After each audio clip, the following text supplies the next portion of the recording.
The trolley problem. Choosing between saving many lives or one life. Picture this. A bright morning unfolds on a quiet suburban street where the hum of life carries on undisturbed. Birds flit between trees, and a gentle breeze stirs fallen leaves along the pavement. Just beyond a row of hedges, steel rails gleam under the soft sunlight, stretching into the distance like twin ribbons leading toward the horizon. It is here, in this peaceful setting, that one of the most perplexing ethical dilemmas presents itself: the trolley problem. A runaway trolley barrels down the tracks, its wheels clattering rhythmically against the rails. Ahead, you notice a group of 5 workers absorbed in their tasks, unaware of the oncoming danger. There is no time to shout a warning. Your gaze shifts to a lever positioned beside the track, a simple device capable of changing the trolley's path. If you pull it, the trolley will divert onto a side track where another worker stands, equally oblivious. You find yourself gripped by a moral quandary. Do you intervene, actively choosing to sacrifice one life to save 5, or do you refrain from action, allowing fate to unfold without your interference? At first glance, the choice may seem straightforward: save the greater number of people. Yet the dilemma digs deeper, raising questions about responsibility, intention, and the weight of human life. By pulling the lever, you become an agent of change, deliberately redirecting the trolley and causing the death of an individual who otherwise would have been safe. Conversely, inaction allows the tragedy to occur without your direct influence, but is passivity truly guiltless when a choice was available?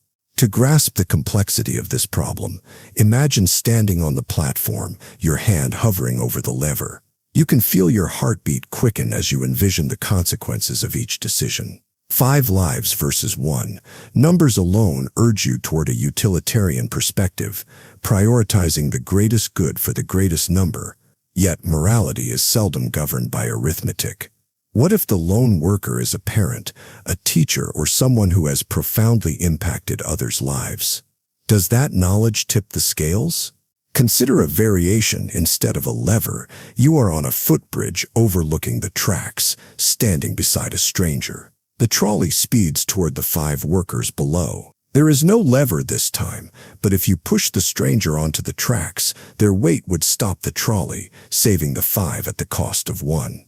The situation mirrors the original dilemma in outcome, but differs significantly in moral perception. Directly causing harm through personal action evokes a stronger emotional response, underscoring how context shapes our ethical judgments. Philosophers have debated the trolley problem for decades, probing the layers of human morality it reveals.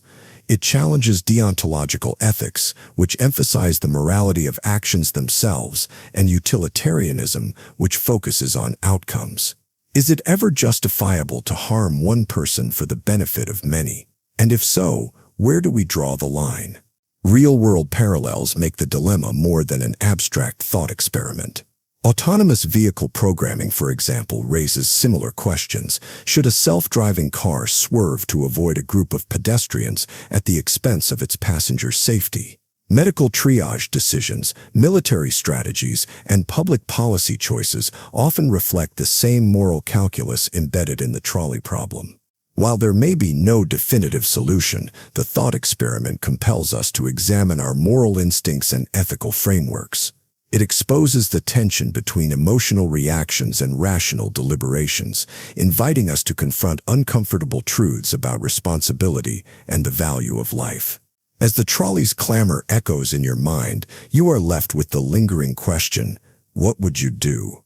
The simplicity of the scenario belies the profound ethical complexity it embodies, reminding us that the hardest choices often reside in the gray spaces between right and wrong, where numbers, intentions, and consequences intertwine in an intricate dance of morality.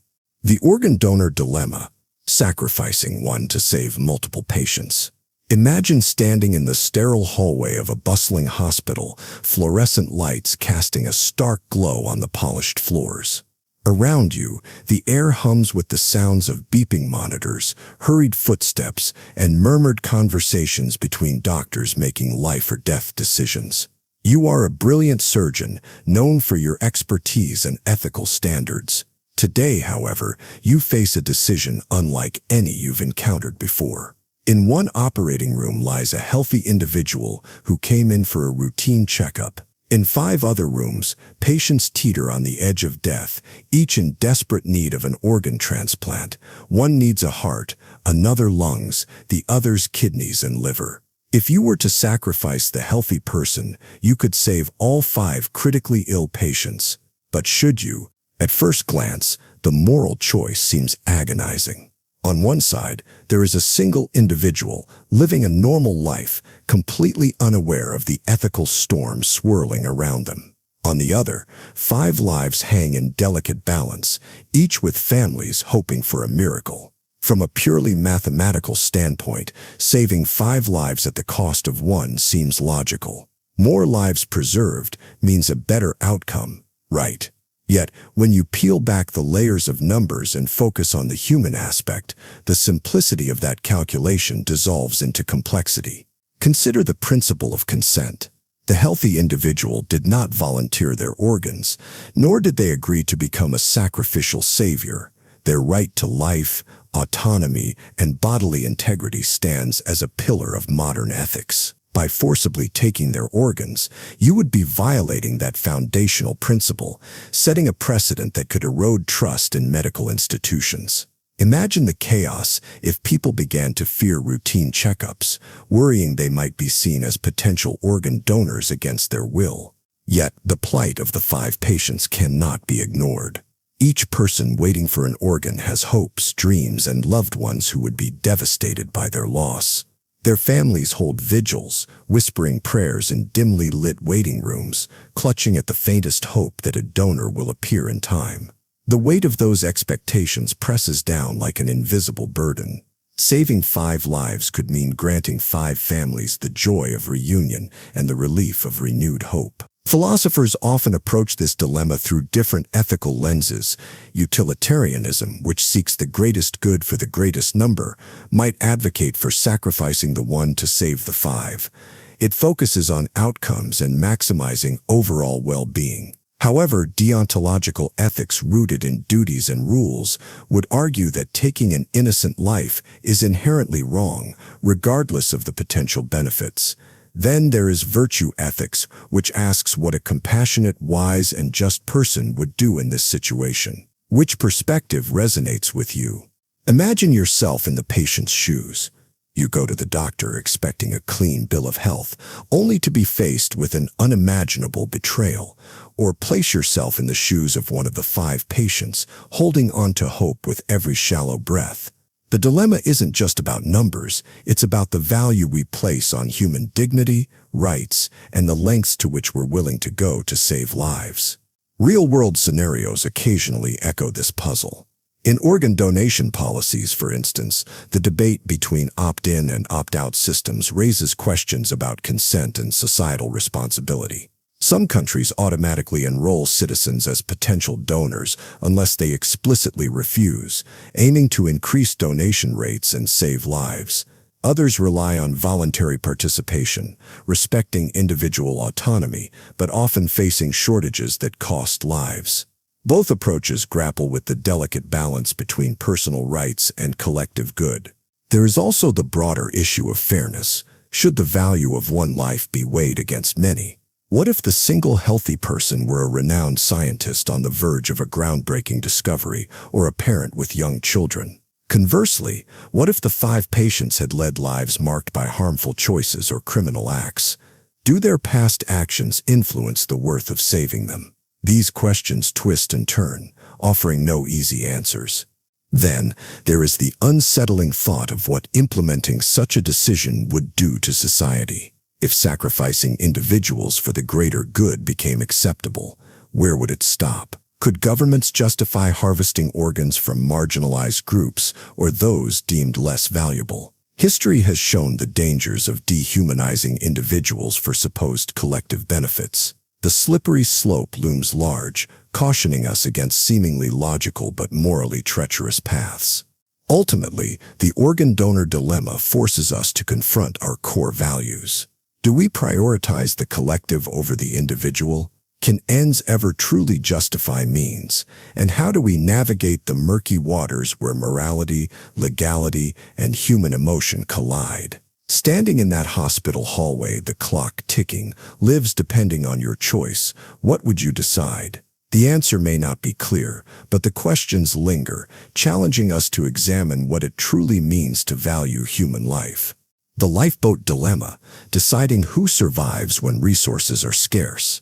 Picture a vast expanse of ocean stretching endlessly in every direction, the horizon painted with hues of orange and pink as the sun dips below the waves. Amidst this serene backdrop, a lifeboat drifts aimlessly. It is a small vessel, built to carry a limited number of people safely. Yet now it holds far more than it should.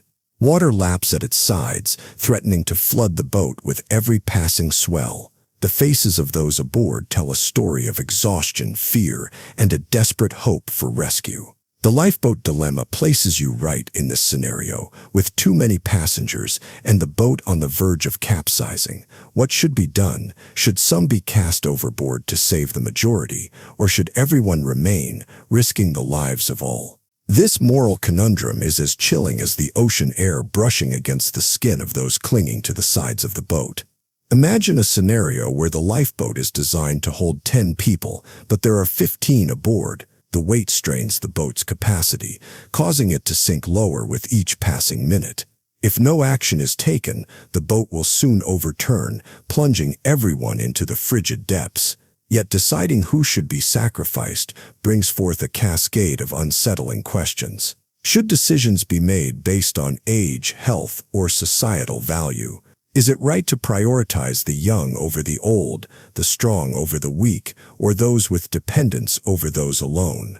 The moral landscape is as turbulent as the ocean itself. Let's explore a real-world analogy.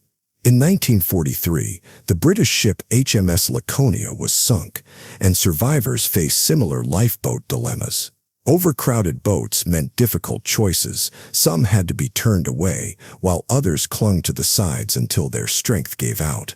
In modern contexts, this dilemma echoes in emergency triage situations where limited resources force life and death decisions. Philosophers have long debated how to navigate such ethical quandaries. Utilitarianism, which advocates for actions that maximize overall happiness, might argue that sacrificing a few to save many is justified. Yet deontological ethics, which focuses on duties and rules, would contend that deliberately harming others is morally impermissible, regardless of the outcome. Imagine being the person holding the rope, faced with the decision to cut it or risk everyone's demise. The weight of that choice presses down heavier than any wave could. Consider another perspective. What if volunteers step forward, offering themselves to be cast off to save the others? Does the voluntary nature of their sacrifice absolve the group of guilt, or does it highlight the profound moral responsibility borne by all involved? The dilemma also raises questions about leadership and decision-making. Should the captain make the call, or should it be a collective choice? Does a vote make the decision fairer, or merely spread the burden of guilt? The lifeboat dilemma extends beyond literal lifeboats. It mirrors challenges faced in resource allocation, environmental policies, and humanitarian crises. For instance, during food shortages, deciding who receives aid often involves similar ethical puzzles. How do we balance fairness, need, and long-term consequences? In healthcare, organ transplant lists pose comparable dilemmas. Limited organs must be allocated, inevitably leaving some without the chance of survival. Philosophical reflections on the lifeboat dilemma reveal our deepest values and the complexities of moral reasoning. Some argue that doing nothing and letting nature take its course removes personal responsibility. Others claim that action, even if tragic, is a moral imperative to prevent greater loss. Imagine the silence that falls over the lifeboat after a decision is made, the ocean's vastness seeming to judge every choice, indifferent to human anguish. In examining this dilemma, one must confront uncomfortable truths about human nature, fairness, and survival. The calm after a storm may bring physical relief, but the psychological weight of decisions made in desperation lingers long after rescue. These thought experiments force us to grapple with the essence of morality. When survival is at stake, how do we measure the value of a life? And can one ever truly justify sacrificing a few for the sake of many? As the stars begin to blanket the sky above the lifeboat, casting a silvery glow over the rippling sea, the questions remain unresolved, floating in the air as weightlessly as the waves that cradle the boat. These dilemmas do not offer easy answers, nor do they promise comfort. Instead, they challenge us to confront the depths of our moral compass and the decisions we hope never to face in the vast and unpredictable sea of life. The AI and self-driving car problem, programming ethical decisions into machines. Picture yourself in the not-so-distant future, seated comfortably inside an autonomous vehicle gliding down a bustling city street. Pedestrians stroll along the sidewalks, cyclists weave through traffic, and the hum of electric engines fills the air. Your car, guided solely by artificial intelligence, navigates with remarkable precision until suddenly the unexpected happens. A child darts onto the road chasing a ball, while on the other side, a group of elderly pedestrians steps into a crosswalk. The car's AI has milliseconds to decide, swerve and risk the occupant's safety, continue forward endangering the child, or veer toward the pedestrians. This scenario encapsulates the core of the AI and self-driving car problem, a modern adaptation of the classic trolley problem. Unlike the trolley problem, which places the decision squarely on a human's shoulders, the AI dilemma shifts responsibility to programming. Engineers, ethicists, and policymakers are left grappling with one profound question: how should machines be programmed to weigh human lives? Should the vehicle prioritize the safety of its passengers, the number of lives saved, or perhaps the most vulnerable individuals involved? Some argue that programming cars to minimize overall harm, sacrificing fewer lives over more, aligns with utilitarian ethics. Imagine a situation where swerving avoids hitting 5 people but puts a single passenger at risk. Should the car be designed to value numbers above all? This approach, while seemingly logical, raises unsettling implications. Would potential buyers avoid vehicles that might sacrifice them for the greater good? Could people's willingness to adopt self-driving technology wane if personal safety isn't guaranteed? Conversely, others advocate for passenger priority programming, ensuring that the car's occupants are always protected.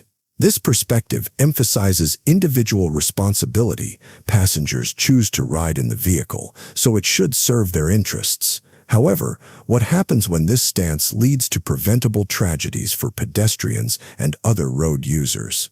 It's a moral tightrope where each decision benefits some while harming others. Cultural differences further complicate the matter.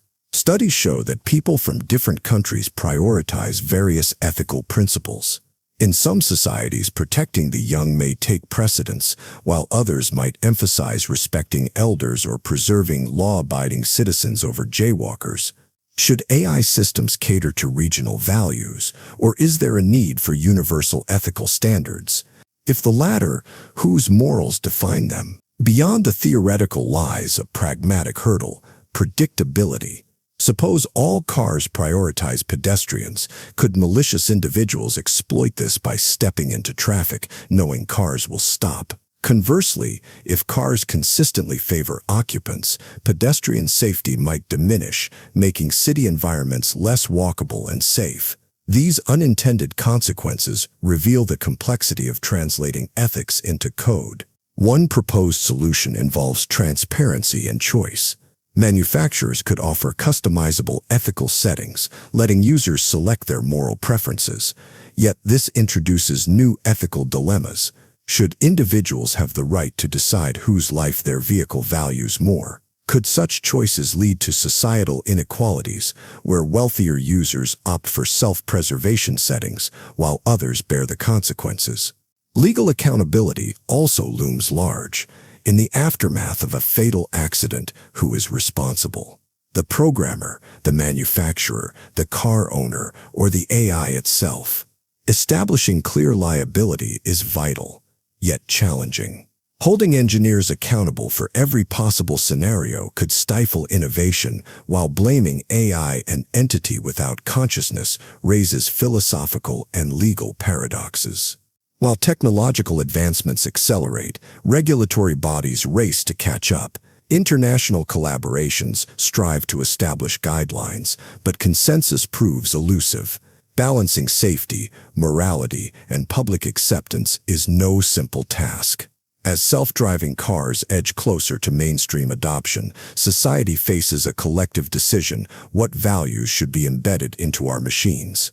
Reflecting on earlier dilemmas like the trolley problem or the lifeboat dilemma reveals a common thread: the struggle between individual and collective welfare. Yet, the AI and self-driving car problem differs in one fundamental way: its implications are no longer theoretical. These decisions are being programmed into vehicles today, with real-world consequences unfolding on streets worldwide. As you ponder this dilemma, consider the broader implications beyond roadways. Autonomous systems extend into healthcare, military, and financial sectors, each presenting ethical crossroads. How we navigate these decisions now may shape the future of human-machine relationships for generations to come. In the end, the AI and self-driving car problem challenges us to confront the limits of technology and morality. Can a machine ever truly make an ethical decision, or are we merely projecting human values onto lines of code? The answers remain elusive, yet the questions grow more urgent with each passing mile on the road to autonomy. The whistleblower's dilemma: loyalty to an employer versus exposing wrongdoing. Picture a high-rise office bathed in golden afternoon light, where a single figure lingers long after most employees have packed their bags. On the desk lies a report filled with numbers, charts, and a harrowing discovery. The person flips through pages, heart pounding with the weight of a decision that could alter countless lives. This is the essence of the whistleblower's dilemma, an ethical conundrum where personal loyalty, legal consequences, and moral responsibility collide. Imagine you work for a company that has been part of your life for years. Colleagues have become friends. The management team has invested in your growth, and your job provides financial security for you and your family. One day, you uncover evidence of serious wrongdoing. It could be that the company is dumping hazardous waste into a local river, cooking the books to deceive investors, or selling defective products that endanger lives. The discovery leaves you staring at a fork in the road. Should you expose the wrongdoing, risking your career, reputation, and possibly even your safety? Or should you stay silent, preserving your livelihood but allowing the misconduct to continue? Whistleblowing often presents conflicting loyalties. On one hand, there is a duty to uphold the truth and protect the broader public. On the other, there's loyalty to coworkers, supervisors, and the organization that pays your salary. Speaking out could result in retaliation, demotion, legal battles, or blacklisting in the industry. Yet silence could weigh heavily on one's conscience, especially if the wrongdoing causes harm. What is the right course of action when both choices carry significant consequences? Consider the real-world case of Sharon Watkins, the Enron executive who exposed the company's accounting fraud in the early 2000s. Her decision to speak up revealed a massive corporate scandal, but it also subjected her to public scrutiny and complicated her career. Or think of Edward Snowden, whose disclosure of classified surveillance programs sparked global debate on privacy and national security. His actions were hailed as heroic by some and condemned as treasonous by others. These examples underscore the complexity of the whistleblower's dilemma, where ethical clarity is often obscured by personal risk and public opinion. Let's examine this from a utilitarian perspective, which suggests that the most ethical choice is the one that results in the greatest good for the greatest number. If exposing corruption saves lives or prevents widespread harm, doesn't that outweigh personal costs? Yet from a deontological viewpoint, one might argue that loyalty and keeping promises are moral imperatives. If you signed a confidentiality agreement, do you not have an obligation to honor it? These competing ethical frameworks complicate what might otherwise seem like a straightforward decision. Adding another layer, cultural and legal factors play significant roles in this dilemma. In some countries, robust whistleblower protections encourage individuals to come forward. In others, blowing the whistle can lead to severe penalties or even imprisonment. Legal systems vary, and so do societal attitudes. In certain corporate environments, exposing wrongdoing is seen as a betrayal. In others, it's applauded as an act of courage. These variations highlight that the dilemma is not just a personal or ethical one, but also deeply rooted in societal structures. Philosophically, the whistleblower's dilemma probes questions of integrity and courage. What does it mean to be a person of principle? Is it braver to risk personal loss for the greater good, or wiser to protect oneself and those closest to you?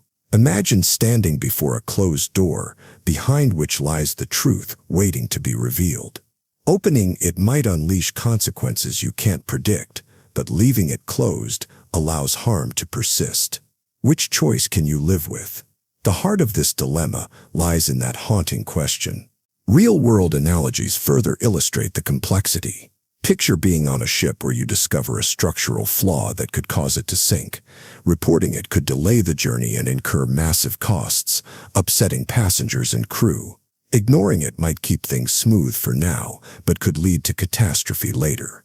Or imagine working for a pharmaceutical company that rushes a drug to market. You uncover that the testing was insufficient, risking lives. Speaking up halts profits and jobs, but staying silent could endanger patients.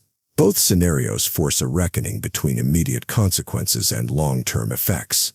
Beyond individual consequences, whistleblowing often sparks broader societal conversations. When wrongdoing is exposed, it can lead to systemic reforms, safeguarding future generations. But what if the whistleblower's motivations are questioned? Critics might argue they acted out of personal vendetta rather than moral conviction. This skepticism can muddy public perception, adding another layer of complexity to an already tangled web.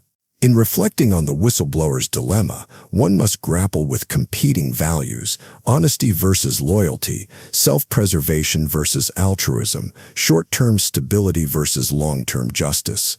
There is rarely a clear-cut answer. Each choice carries its own burdens and rewards, shaped by personal beliefs, cultural norms, and the specifics of the situation. So, if you found yourself holding that report under the golden light of your office, knowing what you know and understanding the risks, what would you do? Would you raise your voice to challenge injustice or quietly close the folder, convincing yourself that someone else will handle it? In the end, the whistleblower's dilemma isn't just about what's right or wrong, it's about what you're willing to stand for when the stakes are at their highest. The lying to protect dilemma. Is lying ever justified to prevent harm? Picture a cold winter's night where a parent holds their child close, sheltering them from harsh truths that might shatter their innocent world. Now extend this simple image into a broader context. A friend covers for another to prevent harm. A doctor offers a hopeful prognosis to bolster a patient's spirit, or a diplomat withholds information to maintain fragile peace. The lying to protect dilemma asks a timeless and challenging question. Is it ever morally acceptable to lie if the deception serves to prevent harm or bring about a greater good? Imagine a woman named Sarah living in an oppressive regime. One evening, government officers knock on her door searching for her neighbor David, who is hiding due to unjust persecution. Sarah knows the truth. If she lies, she risks punishment if discovered, yet telling the truth condemns an innocent man. Her decision lies between honesty, a virtue often upheld as a moral absolute, and the compassionate desire to shield another from harm. In that quiet pause before she answers, the weight of countless ethical debates through history presses down upon her. Philosophers have long wrestled with this conundrum. Immanuel Kant, a staunch deontologist, believed that lying is always wrong, no matter the circumstances. To him, moral rules should be universal. If everyone lied when convenient, trust would erode completely. In contrast, utilitarians like John Stuart Mill argue that the morality of lying depends on the consequences. If a falsehood leads to greater happiness or less suffering, isn't it the kinder choice? Standing at this crossroads of thought, we see a stark clash between moral principles and compassionate pragmatism. Consider a more everyday example. A doctor faces a terminally ill patient who asks, "Will I recover?" The truth is grim, but a reassuring answer might grant the patient peace in their final days. Does kindness justify bending the truth? Or should honesty prevail to respect the patient's right to know? Similar dilemmas arise when parents shield children from harsh realities or when friends offer comforting half-truths to spare each other pain. History reveals moments where lying to protect has been lauded. During World War II, countless individuals risked their lives to hide refugees from persecution, often lying to authorities. Their deception saved lives, transforming the act of lying typically condemned into an emblem of moral courage. Yet the dilemma deepens when considering long-term consequences. Lies, even well-intentioned, can unravel trust when revealed, raising the question, is temporary protection worth future betrayal? This puzzle isn't confined to individuals. Governments and organizations grapple with transparency versus secrecy. Should a government disclose sensitive information that could cause public panic or withhold the truth to maintain order? The choice between honesty and protective deception echoes through international relations, healthcare, and personal lives alike. Imagine a scenario where your lie saves someone from immediate danger, but later causes unforeseen harm. A false testimony might save a friend today, but undermine justice tomorrow. Such complexities highlight the delicate balance between short-term compassion and long-term responsibility. At the heart of the lying to protect dilemma lies a profound tension between two moral instincts, the urge to be truthful and the desire to shield others from harm. While honesty fosters trust and integrity, compassion urges us to consider the feelings and safety of those affected. Navigating this ethical maze requires not just abstract reasoning, but a deep understanding of context, intentions, and potential outcomes. Ultimately, this dilemma invites us to reflect on our values. Is truth an inviolable principle? Or is kindness sometimes worth the moral compromise? Perhaps the answer lies not in absolute rules, but in thoughtful discernment, weighing each situation's unique complexities. As you ponder this question, consider the stories you've told, whether to protect, comfort, or spare, and the lingering question they leave behind: was it the right choice?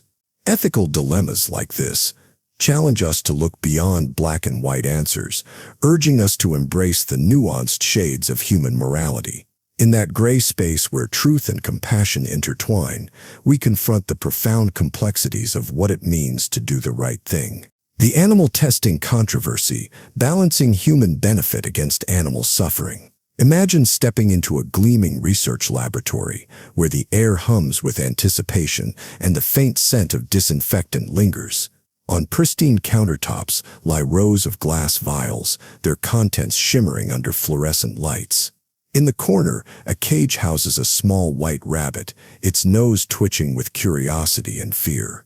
Researchers, clad in lab coats, prepare to inject a new compound into the animal, their faces a mixture of determination and hesitation. This moment encapsulates the heart of the animal testing controversy, a debate that has raged for decades, pitting scientific progress against ethical responsibility. Proponents of animal testing argue that it has been instrumental in many of humanity's greatest medical breakthroughs. Vaccines for diseases like polio, measles, and hepatitis were developed with the help of animal models. Procedures such as organ transplants, cancer treatments, and even life-saving medications often owe their existence to these tests. Supporters contend that sacrificing a few animals to save millions of human lives is a trade-off worth making. Without animal testing, they say, medical advancements could be dangerously delayed, putting entire populations at risk. On the other side of the debate are those who see animal testing as an unjustifiable cruelty. To them, the pain, fear, and confusion experienced by laboratory animals cannot be morally excused. Imagine being subjected to repeated injections, forced to inhale toxic fumes, or kept in cramped cages with no understanding of why you're suffering. Opponents argue that in an age of technological innovation, alternatives like computer simulations, organ-on-a-chip technology, and advanced cell cultures offer humane options without compromising scientific progress. One of the most gut-wrenching aspects of this controversy lies in the balance between necessity and compassion. Picture a parent watching their child battle a terminal illness. Would they not support any measure that could offer hope, even if it involves animal testing? Now juxtapose that with the perspective of an animal rights activist standing outside a laboratory, holding a sign emblazoned with the words, "Their lives matter too." Both perspectives stem from deeply human emotions, love, empathy, and the desire to alleviate suffering, yet they arrive at opposite conclusions. Consider the story of a pharmaceutical company developing a revolutionary drug to combat a rare neurological disorder. The compound shows promise in early cell studies, but requires animal testing before human trials can begin. Rabbits and mice are subjected to high doses, some suffering severe side effects. Critics decry the experiments as barbaric, while patients desperate for a cure see them as a beacon of hope. This clash of priorities highlights the ethical tightrope scientists walk, torn between advancing medicine and respecting animal welfare. Adding complexity to the debate is the global disparity in regulations. Some countries enforce stringent guidelines to minimize animal suffering, requiring extensive justification and humane treatment. Others, however, operate with lax oversight, leading to widespread abuses. This inconsistency raises the question, should there be a universal ethical standard for animal testing? If so, who decides where to draw the line between necessary research and unnecessary cruelty? Philosophers and ethicists have long grappled with these questions. Utilitarian thinkers argue that actions should aim for the greatest good for the greatest number.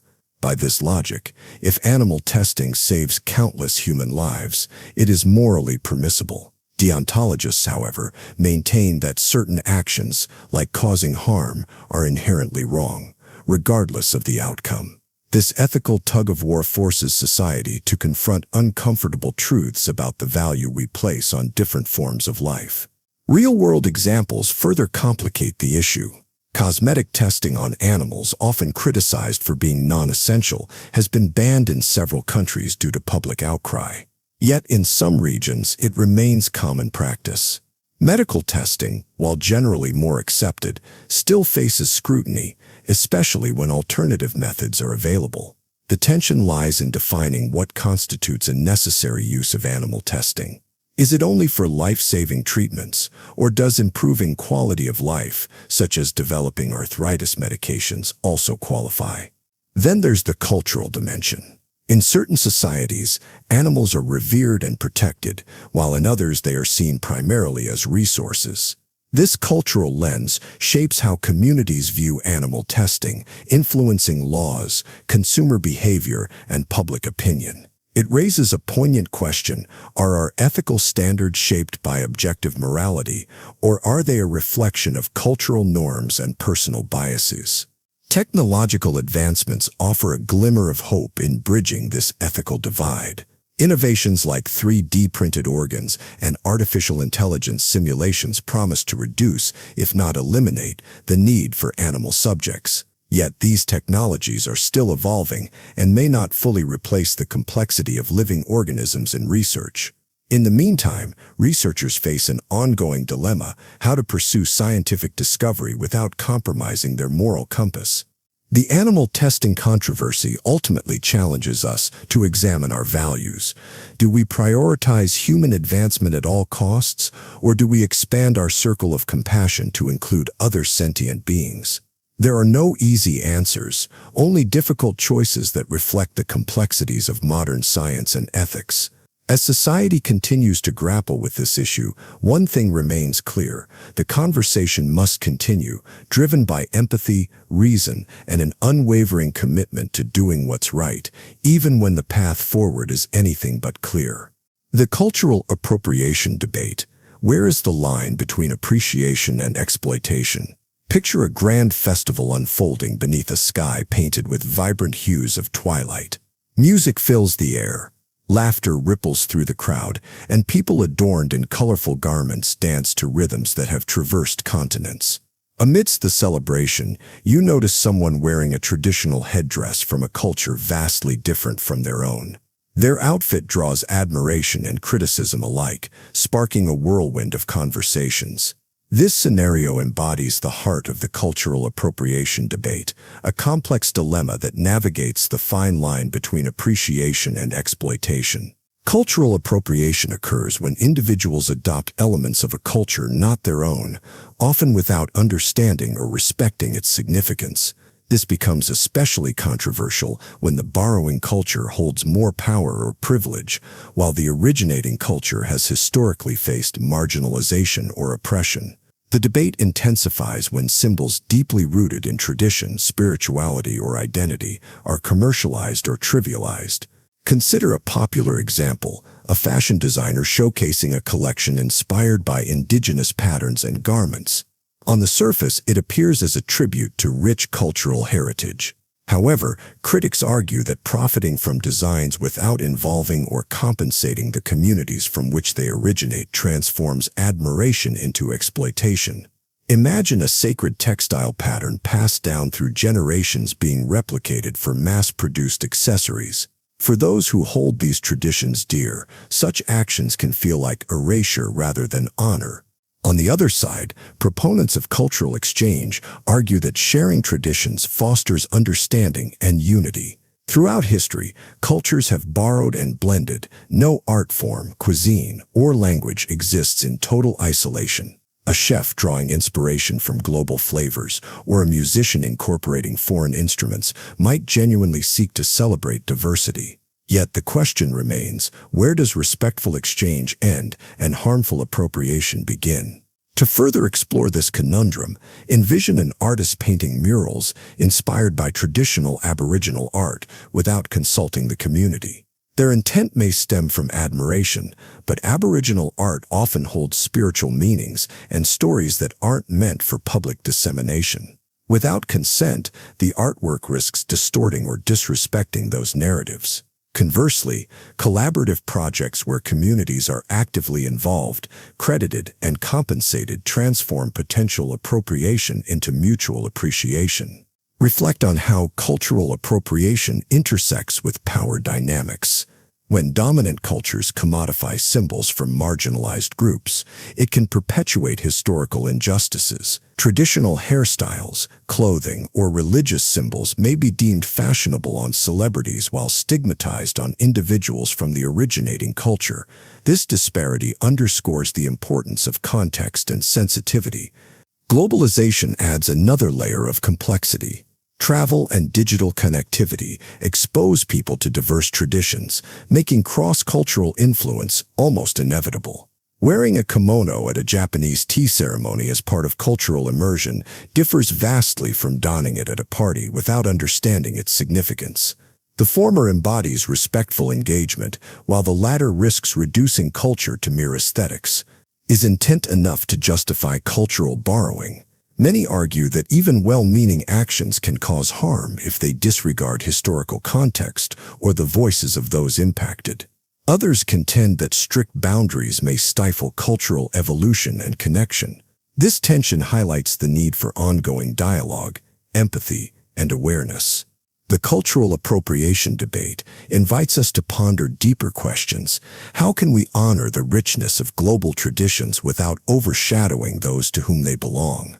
What responsibilities do creators, consumers, and institutions bear in promoting respectful cultural exchange? Navigating these inquiries requires not just awareness but active listening to marginalized voices. Real-world examples further illustrate the nuances. Yoga, rooted in ancient Indian philosophy, has been commercialized in ways that strip away its spiritual aspects. While some embrace yoga's global popularity as cultural diffusion, others call for acknowledgement of its origins and preservation of its deeper meanings. Similarly, the popularity of certain hairstyles or garments outside their cultural contexts often sparks debates on privilege and double standards. Ultimately, the journey toward respectful cultural engagement hinges on intent, context, and collaboration. Appreciating a culture involves learning its history, acknowledging its struggles, and uplifting its voices. By fostering curiosity paired with humility, individuals can celebrate diversity while honoring the integrity of the cultures they encounter. As you reflect on the cultural appropriation debate, consider the ripple effects of your choices. Wearing a symbol or practicing a tradition carries stories beyond aesthetics. Those stories deserve to be heard, understood, and respected. In embracing the beauty of global cultures, let us do so with empathy, awareness, and a genuine desire to connect rather than consume. The capital punishment question: should the state have the right to take a life? Picture a courtroom bathed in cold fluorescent light, where the air is thick with tension. The judge's gavel echoes through the silent room, and the fate of a person's life hangs in the balance. At the heart of this solemn moment lies one of the most polarizing ethical questions of our time. Should society have the right to take a life as punishment for a crime? The debate over capital punishment, or the death penalty, is not just a matter of law, but of morality, justice, and human rights. Supporters of capital punishment often argue from the standpoint of justice and deterrence. Imagine a scenario where someone commits an especially heinous crime, like a premeditated murder that devastates families and communities. In these cases, proponents believe that the death penalty serves as a necessary form of retribution, an eye for an eye that ensures the perpetrator pays the ultimate price. They argue that knowing such a punishment exists could deter others from committing similar crimes.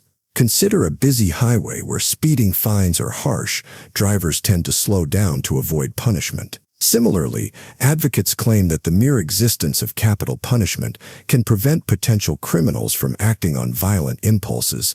On the other hand, opponents challenge this reasoning with compelling moral and practical concerns. One of the most powerful arguments against the death penalty is the risk of executing an innocent person. History reveals numerous cases where individuals were sentenced to death, only to be exonerated years later through new evidence or advances in forensic science.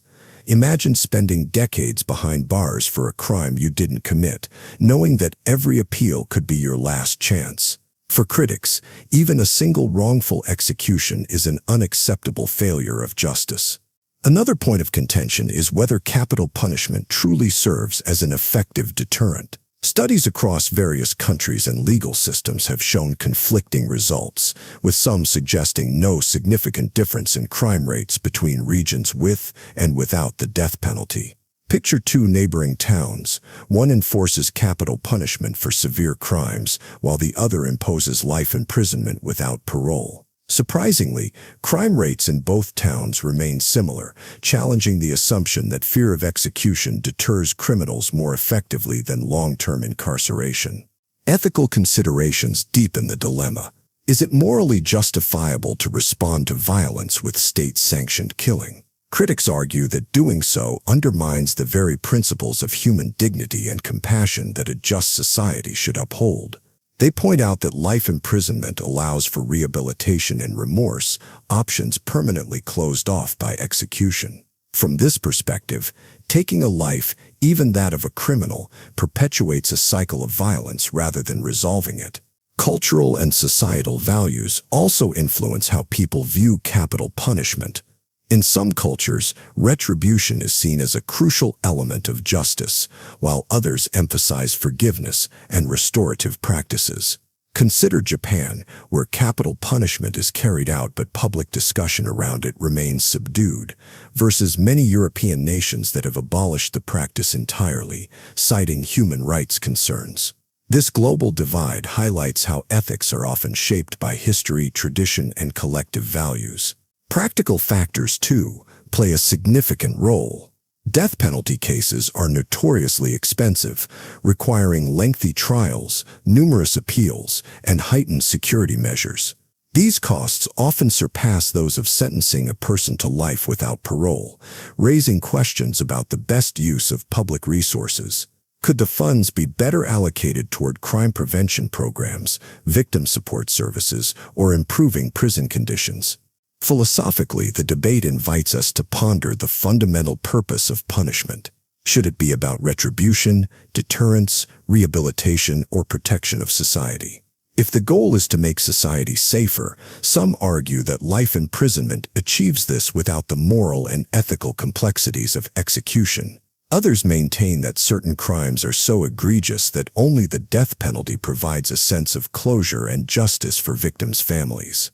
Personal stories further humanize the issue. Some family members of victims find solace in the execution of the perpetrator, believing it offers closure. Others, however, report that the long, drawn-out legal process associated with capital punishment only prolongs their grief and prevents healing. On the flip side, hearing from death row inmates who express genuine remorse can provoke reflection on the capacity for change, even in those who have committed unspeakable acts. As technology evolves, the ethical landscape continues to shift. Advances in DNA testing have reduced the chances of wrongful convictions, but have also revealed past errors, prompting some to reconsider the finality of the death penalty. Furthermore, global human rights organizations increasingly pressure countries to abolish the practice, emphasizing that justice should never come at the cost of human life. The capital punishment question ultimately challenges us to balance justice with mercy, punishment with compassion, and societal safety with individual rights. There are no easy answers, only a complex web of considerations that compel us to examine what kind of society we wish to be. Should justice be measured by retribution or by our capacity for forgiveness and understanding? Each viewpoint carries weight, leaving us to grapple with the profound implications of deciding whether life itself should ever be subject to human judgment. The privacy versus security debate: how much privacy should be sacrificed for safety? Picture yourself walking through a bustling city square. Cameras mounted on tall lampposts silently track your every move. Your phone's GPS logs your location as you stop for coffee, browse a bookstore, and meet a friend. At home, you scroll through social media only to see advertisements tailored to your recent conversations. This is the modern world, where convenience and safety are balanced against personal privacy. But where should the line be drawn? This question lies at the heart of the privacy versus security debate, a controversy that has captivated policymakers, technologists, and citizens alike. Imagine a government trying to prevent a terrorist attack. By accessing vast amounts of data, emails, phone records, and travel logs, authorities might detect suspicious patterns that could save lives. Yet, to gather this information, they must peer into the private lives of millions of innocent people. This trade-off raises a crucial question: should the right to personal privacy be sacrificed for collective security? Consider the aftermath of significant global events. After the attacks on 9/11, many countries expanded surveillance to combat terrorism. In the United States, the Patriot Act granted authorities sweeping powers to monitor communications. Proponents argued that these measures were vital for national security. Critics, however, warned that such surveillance encroached on civil liberties and created opportunities for abuse. Revelations by whistleblowers like Edward Snowden intensified these concerns, exposing programs that collected massive amounts of data without public knowledge or consent. Beyond government surveillance, technology companies have also become key players in this debate. Smartphones, social media platforms, and search engines collect and store vast troves of user data. Companies argue this information enhances user experience, improves security, and drives innovation. Yet, data breaches and unethical use of personal information, such as the Cambridge Analytica scandal, have sparked widespread mistrust. How much should companies know about their users? And who holds them accountable when privacy is compromised? The tension between privacy and security isn't confined to governments and corporations. It reaches into everyday life. Imagine installing a smart home device that listens for emergencies, but also captures private conversations.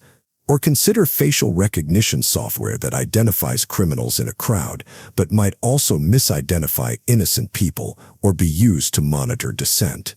These technologies promise safety, but carry the risk of eroding fundamental freedoms. Different cultures and legal systems approach this balance in diverse ways. European countries, through regulations like the General Data Protection Regulation (GDPR), emphasize privacy as a fundamental human right. In contrast, other nations prioritize security, implementing extensive surveillance with limited oversight. These contrasting approaches reflect varying societal values and histories, yet all grapple with the same essential dilemma. Philosophically, the debate prompts deep reflection. Is it acceptable to infringe on individual privacy to protect the majority? Some argue that those with nothing to hide have nothing to fear, believing security should take precedence. Others contend that privacy is essential for human dignity, freedom of thought, and protection against tyranny. Without privacy, they argue, democracy itself can be at risk. Technology continues to outpace legislation, making the privacy versus security debate even more urgent. Artificial intelligence, biometric data, and interconnected devices present new challenges and possibilities. Striking the right balance requires thoughtful policies, public engagement, and ongoing scrutiny. Solutions might include transparent oversight mechanisms, clear consent protocols, and safeguards against misuse. Imagine standing at a crossroads where one path leads to enhanced security with pervasive surveillance, and the other to robust privacy but potentially greater vulnerability. Neither choice is without consequence. Society must navigate this complex landscape, weighing the costs and benefits of each decision. As technology evolves, so too must our understanding of what we value most, the safety of the collective or the freedom of the individual.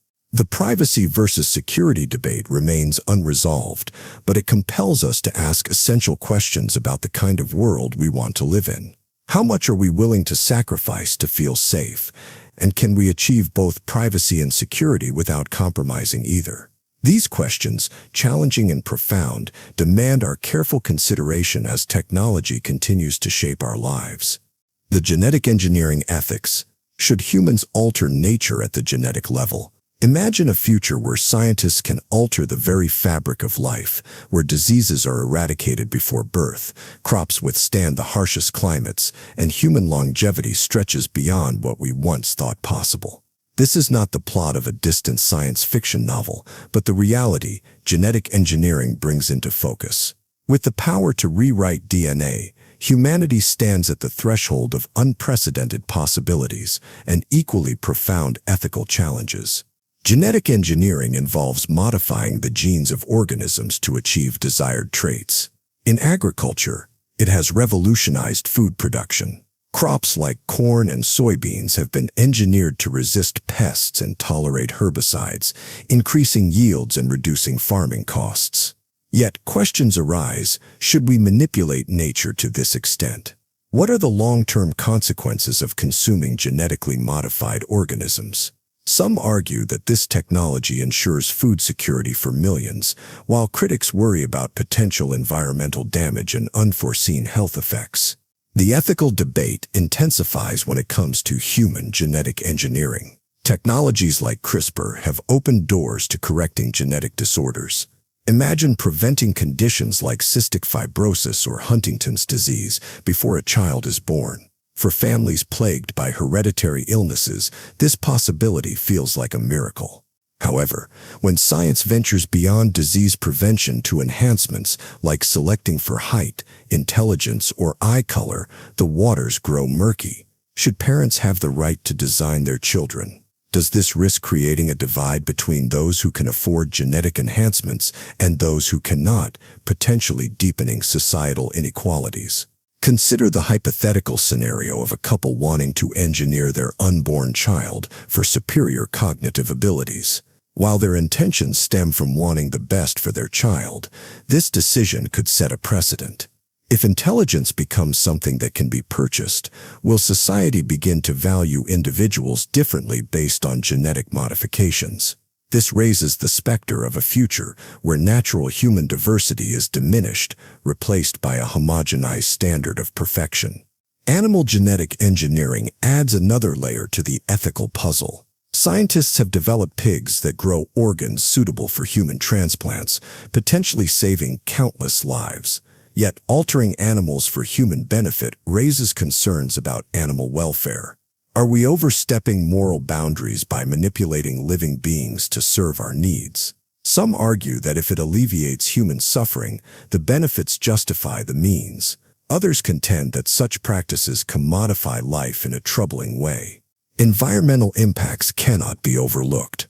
Genetically modified crops may cross-pollinate with wild plants, potentially disrupting ecosystems. For example, a genetically engineered plant designed to resist certain pests might inadvertently harm beneficial insects or lead to the emergence of superweeds resistant to herbicides. Balancing technological advancement with ecological responsibility is crucial. Religious and cultural perspectives further complicate the ethical landscape.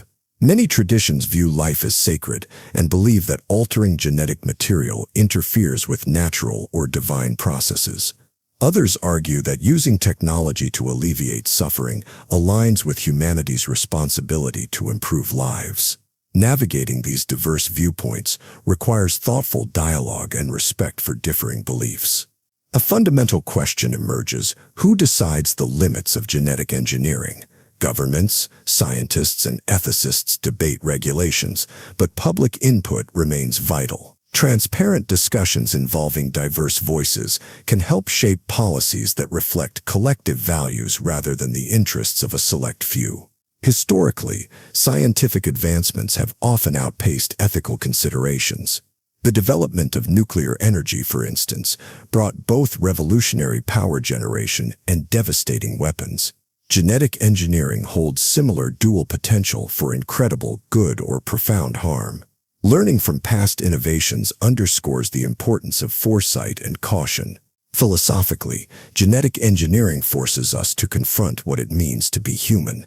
If we can eliminate flaws and enhance strengths, do we lose something essential about our nature? Human experiences, joy, struggle, growth, are intertwined with imperfections. By striving for genetic perfection, we risk erasing the very traits that foster resilience, empathy, and individuality. There's also the matter of unintended consequences. Even with rigorous testing, altering DNA could produce unforeseen effects that surface generations later. The complexity of genetic systems means that changing one gene might influence multiple traits in unpredictable ways. Responsible use of this technology demands humility and recognition of our limited understanding. In the global arena, access to genetic engineering technologies is uneven. Wealthy nations and individuals may benefit while others are left behind, exacerbating global disparities. Efforts to ensure equitable access must be part of the conversation, lest advancements widen existing gaps rather than bridge them. While genetic engineering presents extraordinary opportunities, it also invites deep reflection. As society stands at this crossroads, careful deliberation is essential. Balancing innovation with ethics, progress with precaution, and benefit with risk will shape the legacy we leave for future generations. Can we wield this power responsibly, or will the allure of possibility overshadow wisdom and restraint? The answer lies in the choices we make today as we navigate the intricate terrain of genetic engineering ethics. The just war theory dilemma: when is warfare morally justifiable? Across history, humanity has grappled with the complexities of war, its causes, conduct, and consequences. Among these reflections lies the just war theory, an ethical framework aimed at discerning when it is morally permissible to wage war and how conflicts should be conducted. Rooted in the philosophies of thinkers like Augustine of Hippo and Thomas Aquinas, this theory has evolved over centuries, influencing both moral philosophy and international law. Yet, for all its structure and guidelines, the theory opens doors to profound ethical questions that challenge even the most reasoned minds. Imagine a nation confronted by an aggressive neighbor threatening to invade. The immediate reaction might be to defend itself, but questions arise. Is the conflict justified? Could diplomatic avenues prevent bloodshed? At its core, the just war theory attempts to answer these dilemmas through two main categories: jus ad bellum, the right to go to war, and jus in bello, right conduct during war. Each category lays out conditions that must be met, but applying them to real-world situations is far from straightforward. To be deemed just, a war must meet several criteria under jus ad bellum. First is the principle of just cause. War should be fought only to confront a grave wrong, like defending against aggression or preventing massive human rights violations. Then comes legitimate authority. The decision to go to war must be made by a recognized governing body. Right intention follows, emphasizing that the purpose should be to secure a just peace rather than to seek revenge or economic gain. Another criterion, proportionality, requires that the anticipated benefits of war outweigh the expected harm. Finally, there must be a reasonable chance of success, and war should be a last resort, pursued only after all peaceful options have been exhausted. However, meeting these conditions in practice presents significant challenges. Consider the 2003 Iraq War. Some argued it fulfilled the just cause requirement by aiming to disarm alleged weapons of mass destruction and end tyranny. Critics, however, contended that intelligence was flawed, intentions were mixed, and diplomatic solutions hadn't been fully explored. This debate exemplifies how subjective interpretations of the criteria can be and how politics can cloud ethical judgments. Beyond the decision to engage in war lies the equally important matter of conduct, governed by jus in bello. Here, two principles stand out: discrimination and proportionality. Discrimination mandates that combatants distinguish between military targets and non-combatants, ensuring civilians aren't deliberately harmed. Proportionality in conduct ensures that the force used is appropriate to achieve legitimate military objectives without excessive destruction. In modern warfare, where conflicts often involve drones, cyber attacks, and asymmetric tactics, adhering to these principles becomes increasingly complex. Picture a military commander deciding whether to strike a building believed to house enemy forces. If intelligence suggests civilians may be present, should the attack proceed? Delaying the strike might allow the enemy to regroup, risking soldiers' lives, but acting could result in civilian casualties. Such decisions embody the heart of the just war theory's ethical struggle, balancing moral responsibility with the brutal realities of war. The advent of new technologies and forms of conflict introduces further complications. Autonomous weapons and artificial intelligence challenge traditional notions of accountability. If a drone malfunctions and causes unintended casualties, who is to blame? The operator, the military leadership, or the engineers? Similarly, cyber warfare's intangible nature raises questions about what constitutes an act of war and how to respond proportionately. The advent of new technologies and forms of conflict introduces further complications. Autonomous weapons and artificial intelligence challenge traditional notions of accountability. If a drone malfunctions and causes unintended casualties, who is to blame? The operator, the military leadership, or the engineers? Similarly, cyber warfare's intangible nature raises questions about what constitutes an act of war and how to respond proportionately. Critics argue that the just war theory, despite its noble intentions, can be manipulated to justify almost any military action. Governments might frame aggressive policies as humanitarian interventions or claim defensive motives to mask territorial ambitions. Such misuse dilutes the theory's moral clarity and risks normalizing violence under the guise of ethics. Conversely, proponents maintain that without such a framework, war's moral discourse would erode, leaving decisions to raw power and opportunism. The theory's emphasis on intentionality, accountability, and humanity offers at least a moral compass in an arena often devoid of ethical bearings. Philosophically, the just war theory invites reflection on the very nature of violence and justice. Is it ever truly moral to take lives, even in defense of others? How can peace emerge from actions inherently destructive?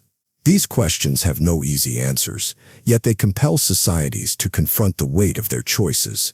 International bodies like the United Nations attempt to apply aspects of the theory in global governance, though effectiveness varies. While resolutions and treaties seek to limit unjust wars, geopolitical realities often undermine these efforts. Powerful nations may bypass protocols, citing self-defense or national interest, challenging the ideal of universal ethical standards.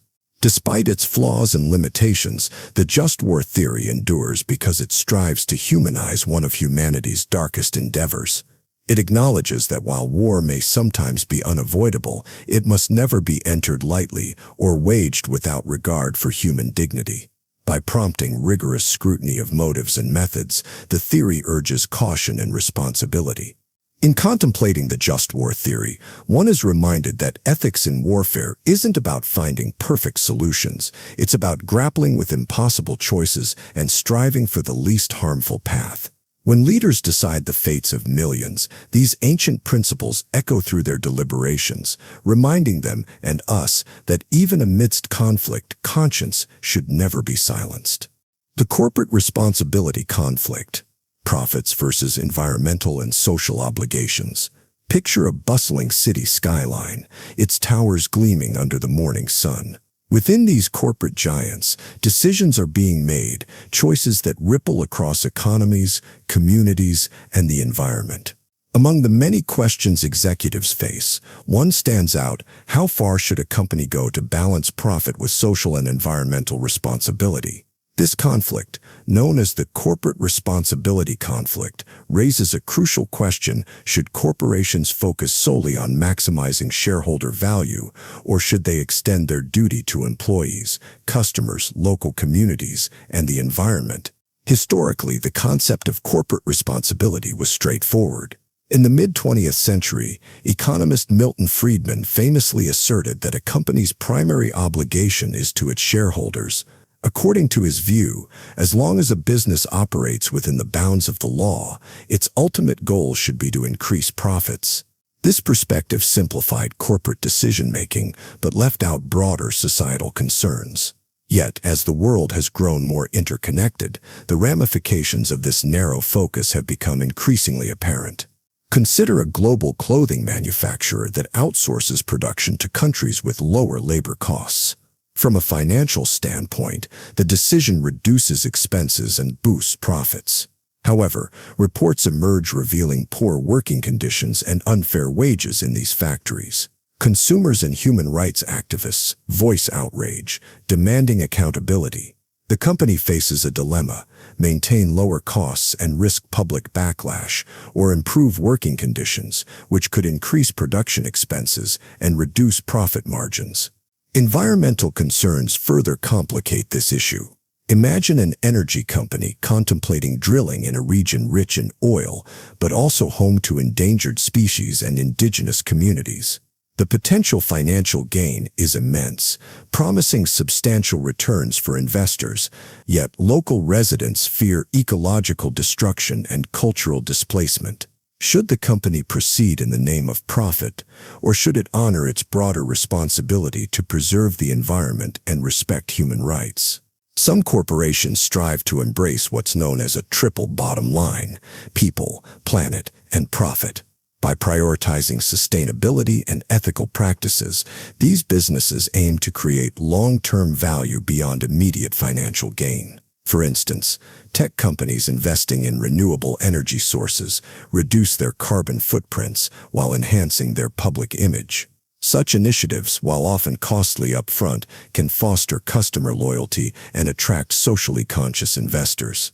However, not every attempt at corporate responsibility is genuine.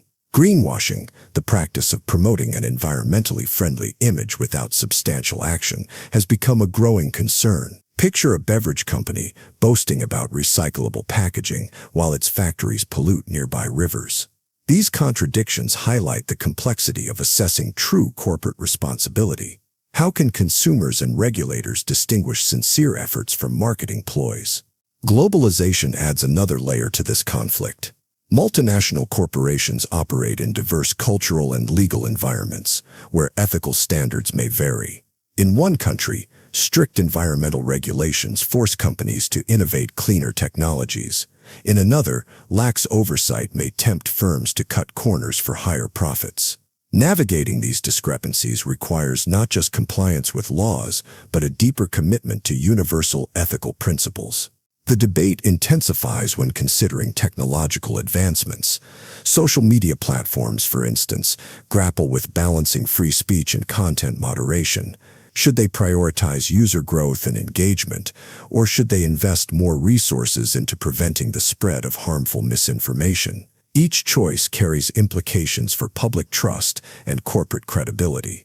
Public pressure and consumer activism have undeniably shifted corporate strategies. Decades ago, ethical considerations were often secondary to profit. Today, viral campaigns and boycotts can force companies to reconsider harmful practices. Yet questions remain about the authenticity of these changes. Are companies acting out of genuine concern or simply responding to market demands? Employees, too, play a pivotal role. Many workers now expect their employers to reflect their personal values. A young professional might reject a high-paying job at a company perceived as unethical, choosing instead a firm committed to social good. This shift in workplace priorities challenges traditional corporate structures, urging leaders to rethink their long-term goals. Legal frameworks further complicate the picture. Corporate laws in many countries emphasize shareholder interests, making it challenging for companies to prioritize broader societal concerns. Some jurisdictions have introduced legislation requiring businesses to consider environmental and social impacts, but enforcement remains inconsistent. How can global standards evolve to ensure accountability while respecting national sovereignty? This conflict raises broader philosophical inquiries about the nature of responsibility. Should corporations as collective entities bear moral obligations similar to individuals? Can profit and ethics truly coexist, or are they fundamentally at odds? These questions push us to reflect on the kind of world we wish to build through our economic systems. Historical examples offer both cautionary tales and sources of hope. Oil spills, financial scandals, and labor abuses demonstrate the consequences of unchecked corporate greed. Conversely, companies that have embraced responsible practices often inspire industry-wide change. The challenge lies in discerning which paths lead to genuine progress. Consumers hold considerable power in this equation. By choosing to support businesses that align with their values, individuals can drive demand for ethical products and services. Yet not everyone has the privilege to prioritize ethics over affordability. Is it fair to expect consumers to shoulder this responsibility, or should systemic changes come from within the corporate world? Regulation, innovation, and public awareness continue to shape this evolving landscape. Governments can enforce stricter laws, but companies often move faster than legislation can keep pace. Innovative solutions, such as transparent supply chains and independent audits, offer potential paths forward. Still, tensions persist between economic growth and ethical responsibility. Ultimately, the corporate responsibility conflict challenges us to redefine success in business. Should profits alone measure a company's achievements, or should the well-being of people and the planet play an equally significant role? Navigating this dilemma requires courage, creativity, and a willingness to engage with uncomfortable questions. In reflecting on this complex issue, one thing becomes clear: corporate decisions do not exist in a vacuum. They shape the world we live in, influencing everything from local communities to global ecosystems. As stakeholders in this interconnected web, we are all part of the conversation about what corporations owe society and what society expects in return. The euthanasia and assisted suicide debate, the ethics of choosing to die. A person lies in a hospital bed, surrounded by the hum of machines and the quiet shuffle of nurses. Their body is frail, worn down by months of relentless pain. Family members gather, holding hands, eyes filled with conflicting emotions: grief, love, confusion. Amid this emotional whirlwind, a difficult question emerges: should individuals have the right to end their suffering through euthanasia or assisted suicide? This dilemma stirs powerful arguments on both sides, forcing society to confront the delicate balance between compassion, autonomy, and the sanctity of life. Euthanasia involves a medical professional actively ending a patient's life to alleviate suffering, often at the patient's request. Assisted suicide differs slightly. The patient self-administers life-ending medication provided by a doctor. Proponents argue that these acts represent the ultimate form of mercy, sparing individuals from prolonged agony and giving them control over their final moments. Opponents, however, raise concerns about moral implications, potential abuses, and the societal message it sends about the value of life. Imagine a woman named Margaret, battling an aggressive form of cancer. Despite the best medical interventions, her days are filled with unbearable pain. She expresses a clear, consistent wish to end her suffering peacefully.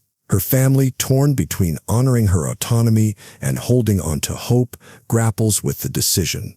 Is granting her request an act of kindness, or does it cross an ethical line? Margaret's story is not unique, but it encapsulates the deeply personal nature of this debate. Supporters of euthanasia and assisted suicide often invoke the principle of autonomy, the idea that individuals should have the right to make decisions about their own bodies and lives.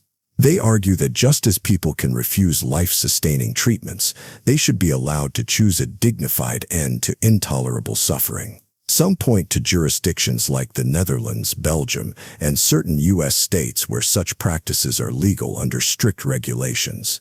Data from these regions suggests that legalizing assisted dying can prevent secretive, unsafe attempts and provide comprehensive safeguards.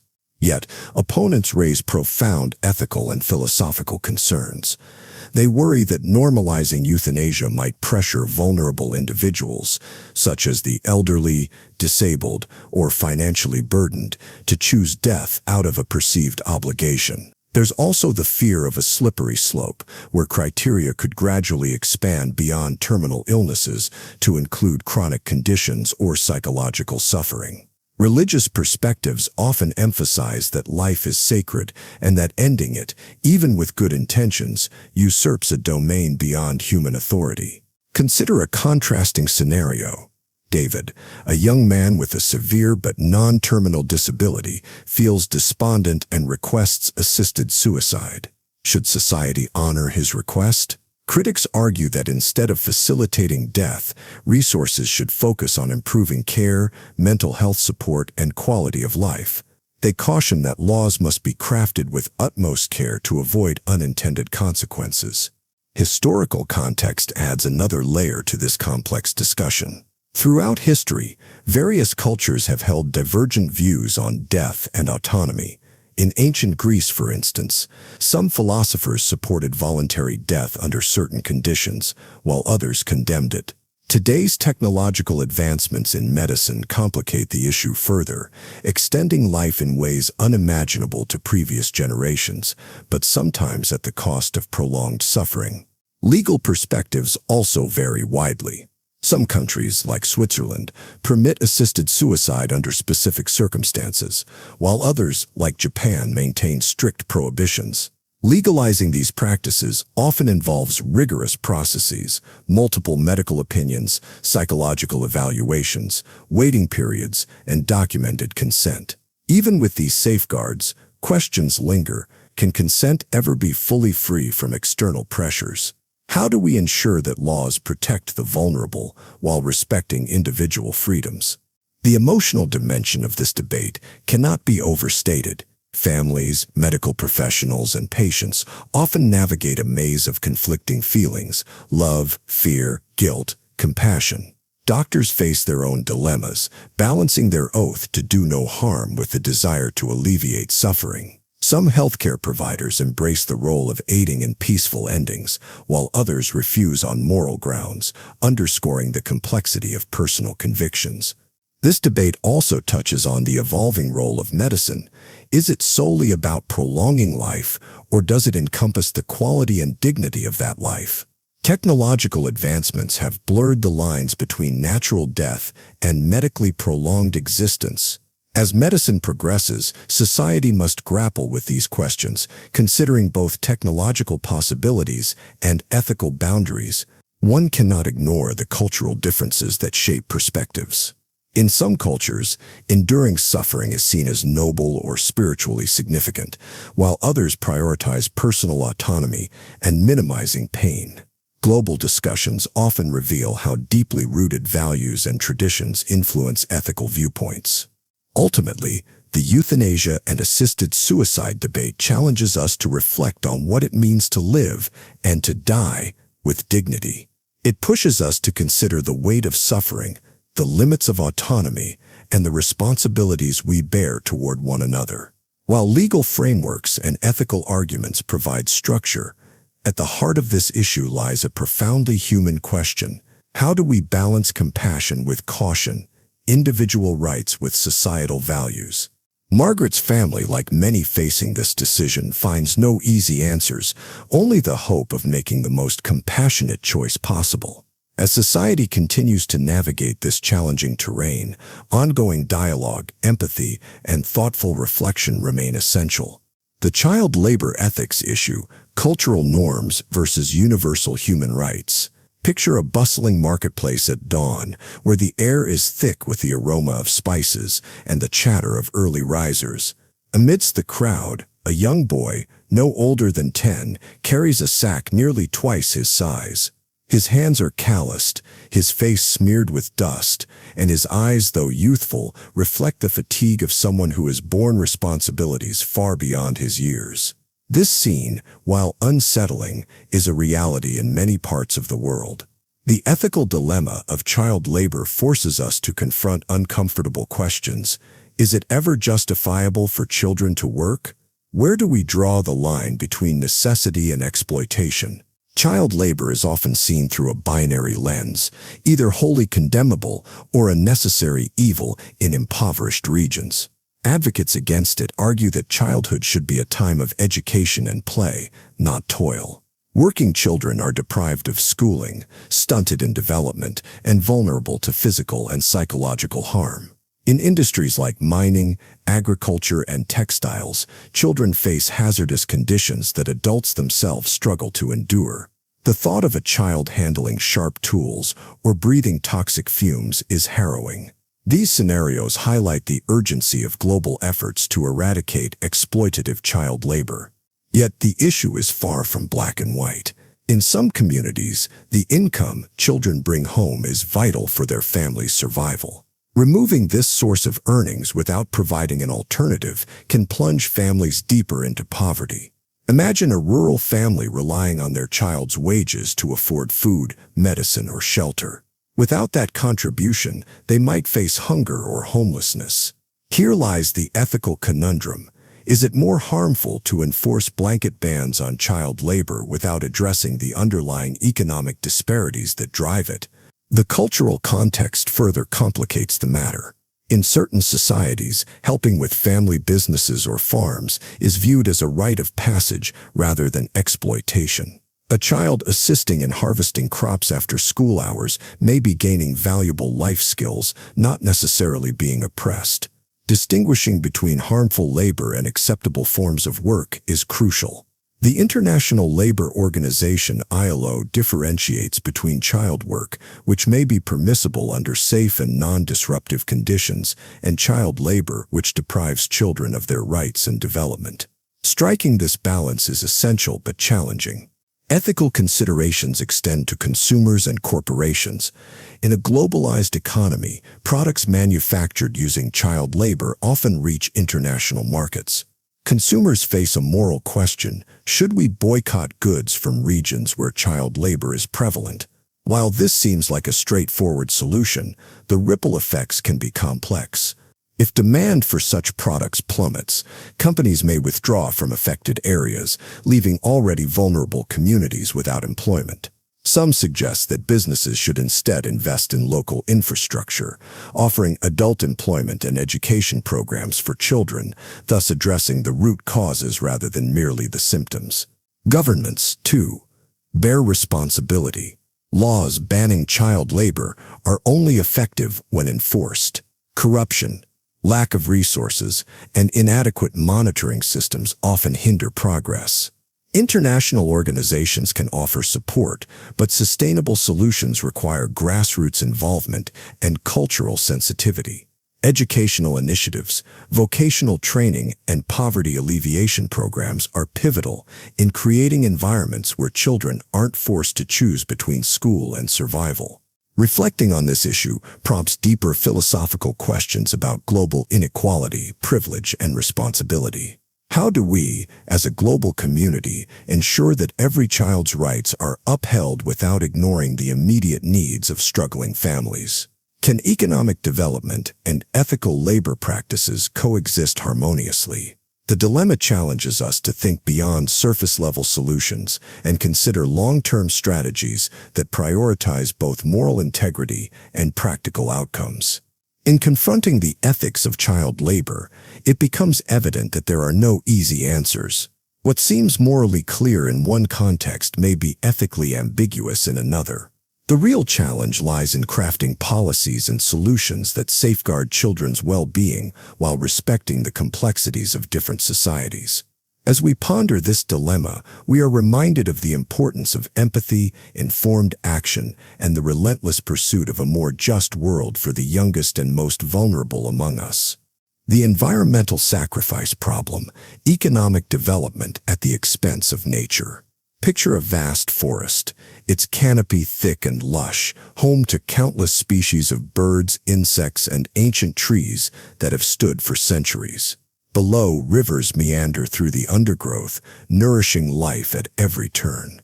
This natural haven, untouched and pristine, stands as a testament to the planet's raw beauty. Yet just beyond its borders lies a bustling town struggling with unemployment and poverty. A massive corporation proposes to build a factory that promises thousands of jobs, improved infrastructure, and a surge in local prosperity. The catch? The factory would require clearing a significant portion of the forest, polluting nearby water sources, and displacing both wildlife and indigenous communities.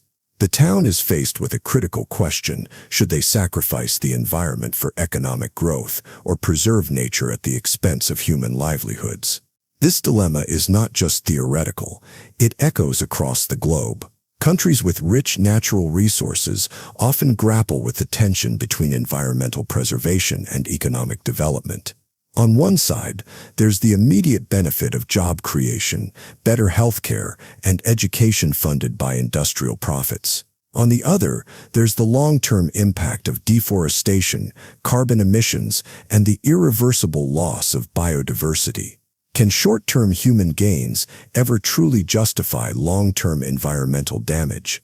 Consider the Amazon rainforest, often called the lungs of the earth for its crucial role in absorbing carbon dioxide. Over the past decades, vast sections have been cleared to make way for cattle ranching, soybean farming, and mining. These industries provide economic boosts for certain regions, yet the global consequences of reduced carbon absorption and destroyed ecosystems are profound. Every tree felled, every species lost, nudges the planet closer to ecological collapse. Is it fair for local communities to bear the brunt of poverty while the world urges them to protect a forest that benefits everyone?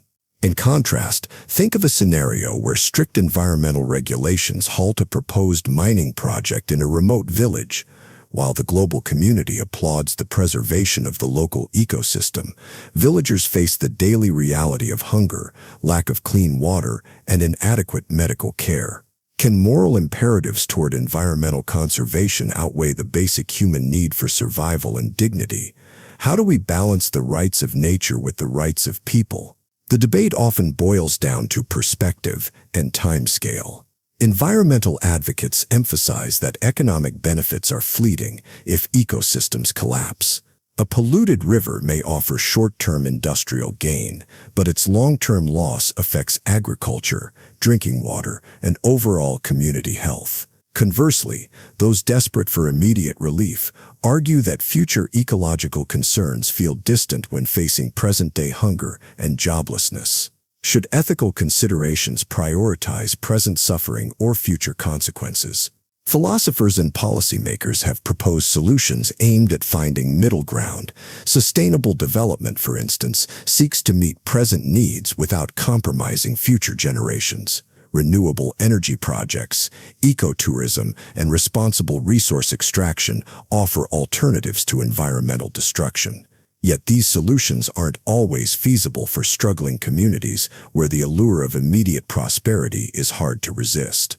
This dilemma also raises the question of responsibility. Wealthier nations, having historically contributed the most to environmental degradation, often pressure developing countries to preserve their natural landscapes. Is it fair for nations that built their economies through exploitation to demand restraint from those still developing? Should wealthier countries offer compensation or support to encourage conservation? Real-world examples abound. The Yasuni ITT initiative in Ecuador proposed halting oil drilling in a biodiverse rainforest in exchange for international financial support.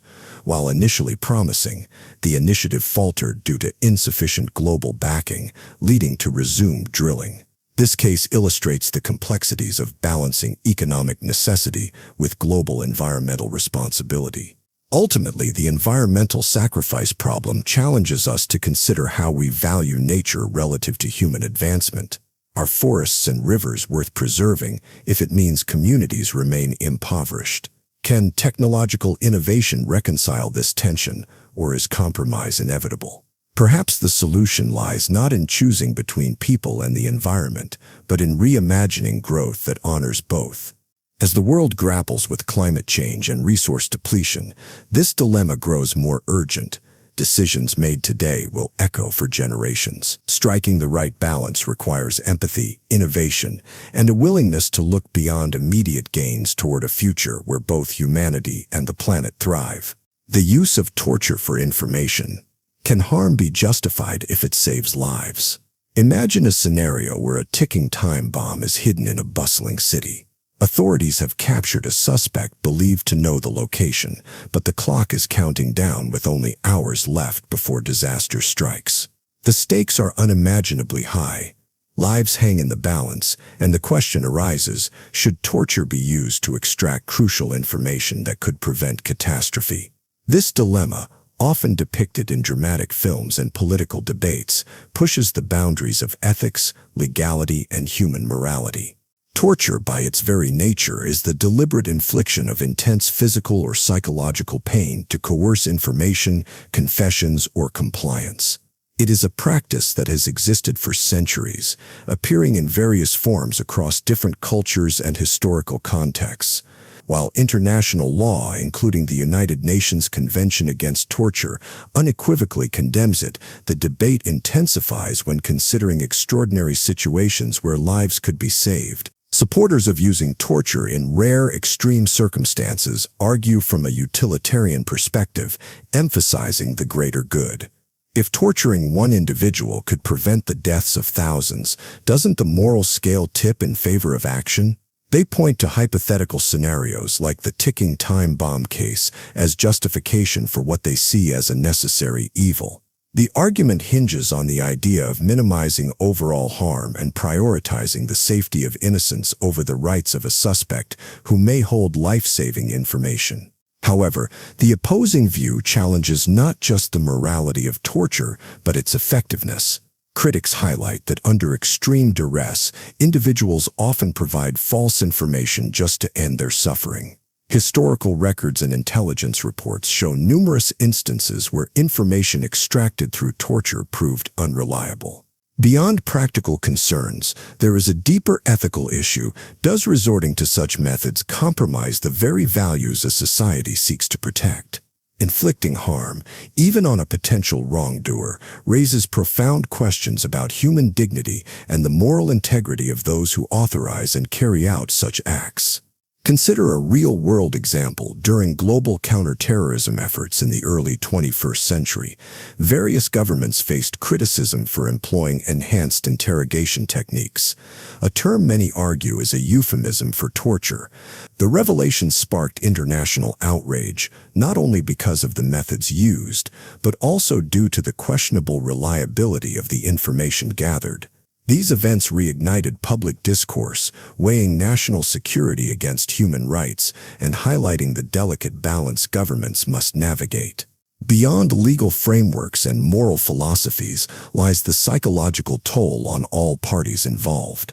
Interrogators who engage in torture often face long-term mental health consequences, grappling with guilt and ethical conflict. Victims, regardless of guilt or innocence, endure trauma that can last a lifetime. These human costs extend beyond immediate outcomes, affecting communities and international relations. The use of torture can undermine a nation's credibility, strain diplomatic ties, and fuel cycles of violence and resentment. Delving deeper, one must ask what defines an emergency severe enough to consider such measures. Who decides when the ends justify the means? Establishing clear criteria proves challenging, as fear and urgency can cloud judgment. There is a risk of normalizing exceptions until they become routine, eroding moral standards and legal safeguards designed to protect against abuse. Technological advancements further complicate this dilemma. Modern surveillance and intelligence-gathering tools have rendered physical coercion increasingly obsolete, prompting questions about whether there are always ethical alternatives. Does the availability of nonviolent methods diminish any remaining justification for resorting to torture? If so, why does the debate persist? On a philosophical level, this dilemma forces individuals to confront their values under extreme pressure. Imagine standing in the shoes of a decision-maker with lives depending on your choice. Do you uphold principles unwaveringly, even at great cost, or do you bend them for potential immediate gain? The tension between moral absolutes and consequentialist reasoning embodies the heart of this debate. Ultimately, the use of torture for information presents a complex web of ethical, practical, and emotional considerations.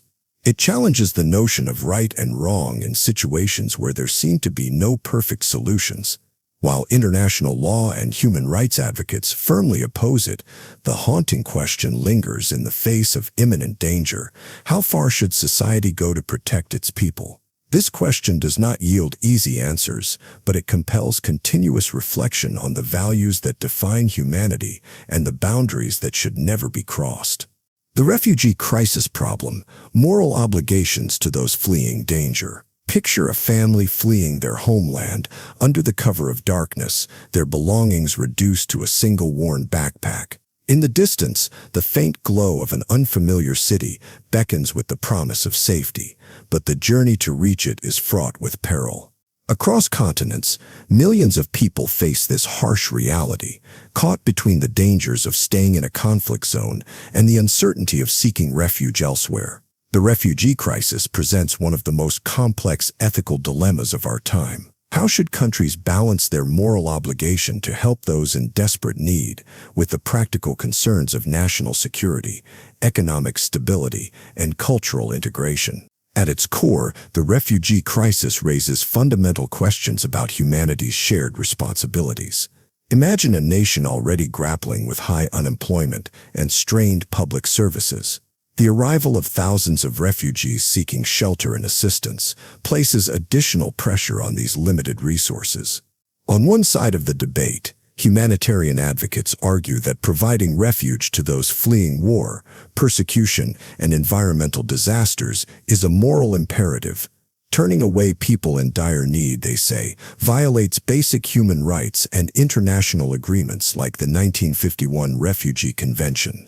Opponents of open-door policies, however, highlight the potential risks and challenges that come with accepting large numbers of refugees. They point to concerns over national security, arguing that the influx of newcomers might include individuals with harmful intentions. Economic worries surface as well, with fears that refugees could strain social welfare systems, compete for jobs, or alter cultural dynamics. For residents in receiving countries, the sudden demographic shifts may lead to feelings of displacement or resentment, especially when integration policies falter. To further complicate matters, consider a scenario where a small island nation is facing rising sea levels, displacing its entire population. Neighboring countries may sympathize with the plight of these climate refugees, but might hesitate to offer resettlement, fearing the long-term consequences.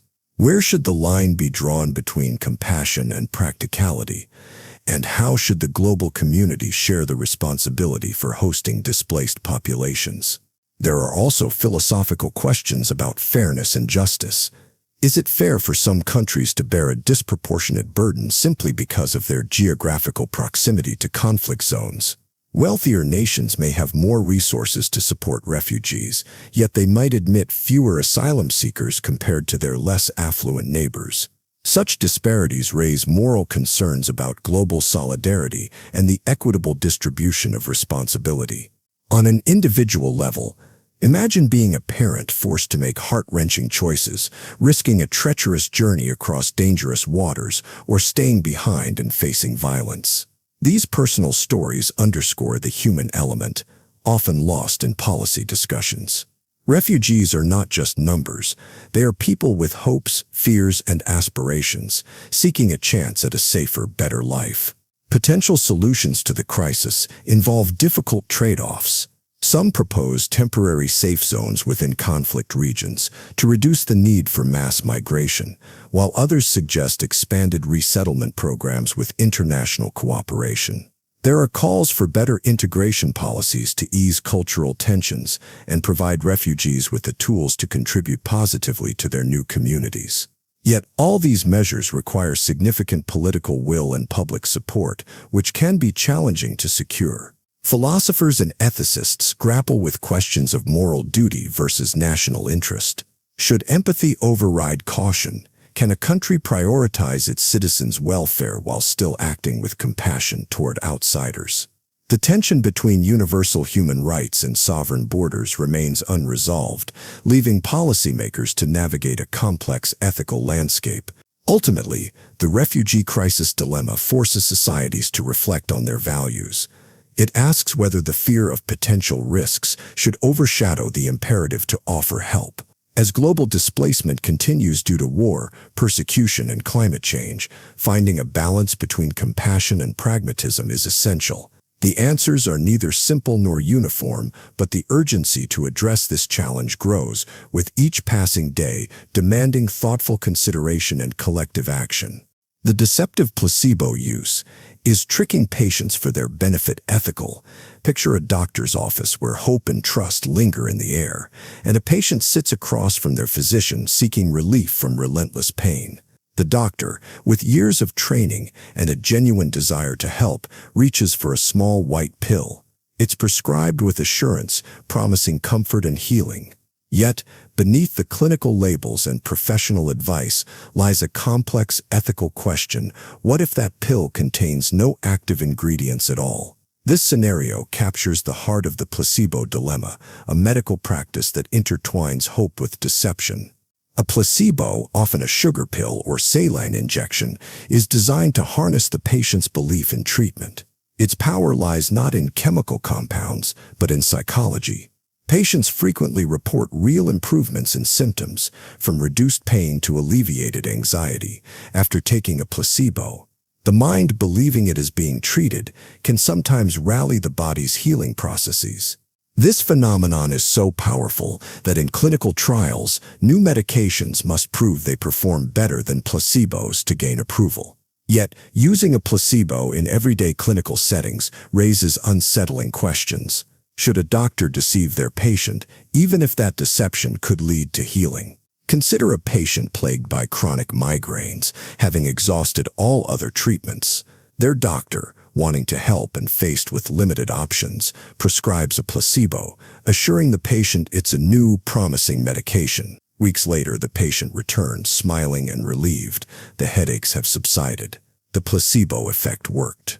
But did the doctor act ethically? On one hand, they provided relief where nothing else had worked. On the other, they compromised the cornerstone of medical ethics: informed consent. Patients expect honesty from their healthcare providers. Is it acceptable to lie if the lie brings genuine comfort? Imagine another situation. A parent brings in their child, distressed by persistent stomach aches.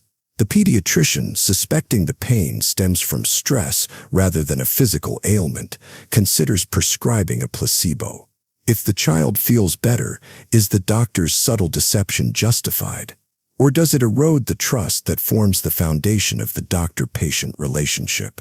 For many, the answer hinges on intention. Is the placebo used as a last resort or as a shortcut to avoid deeper investigation? The debate intensifies in global contexts. In regions where healthcare resources are scarce, placebos might be employed to calm patients when no real treatment is available. Some argue that offering hope even through deception is better than offering nothing at all. Others counter that false hope can prevent patients from seeking effective solutions or recognizing the seriousness of their conditions.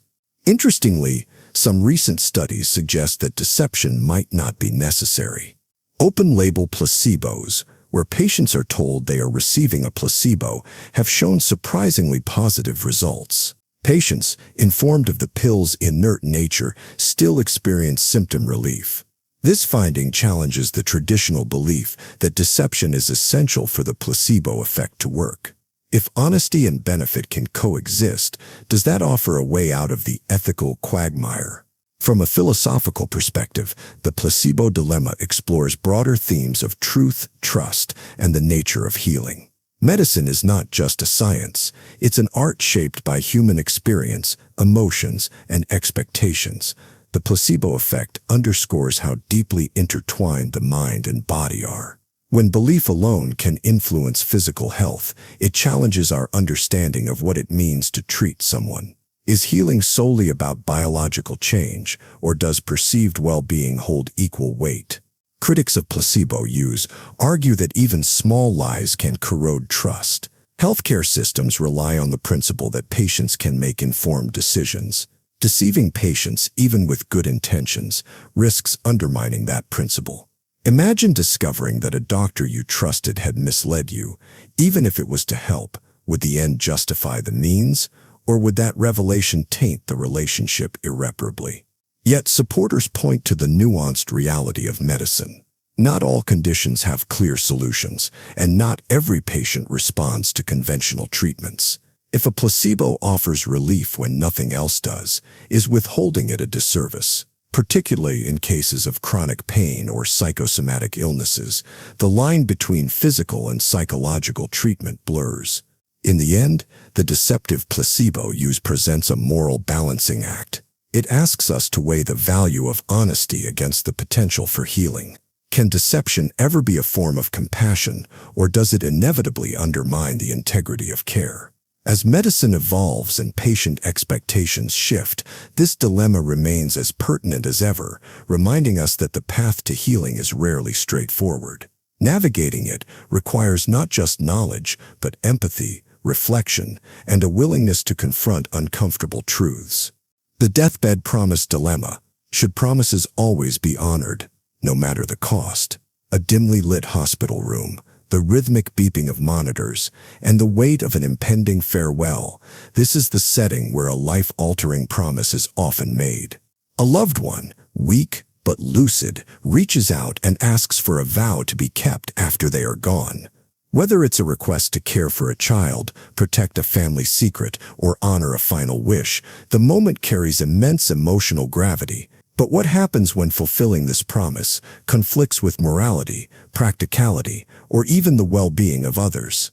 The deathbed promise dilemma forces us to confront the tension between loyalty and ethical responsibility. On the surface, a promise made to the dying feels sacred, an obligation to be honored at all costs.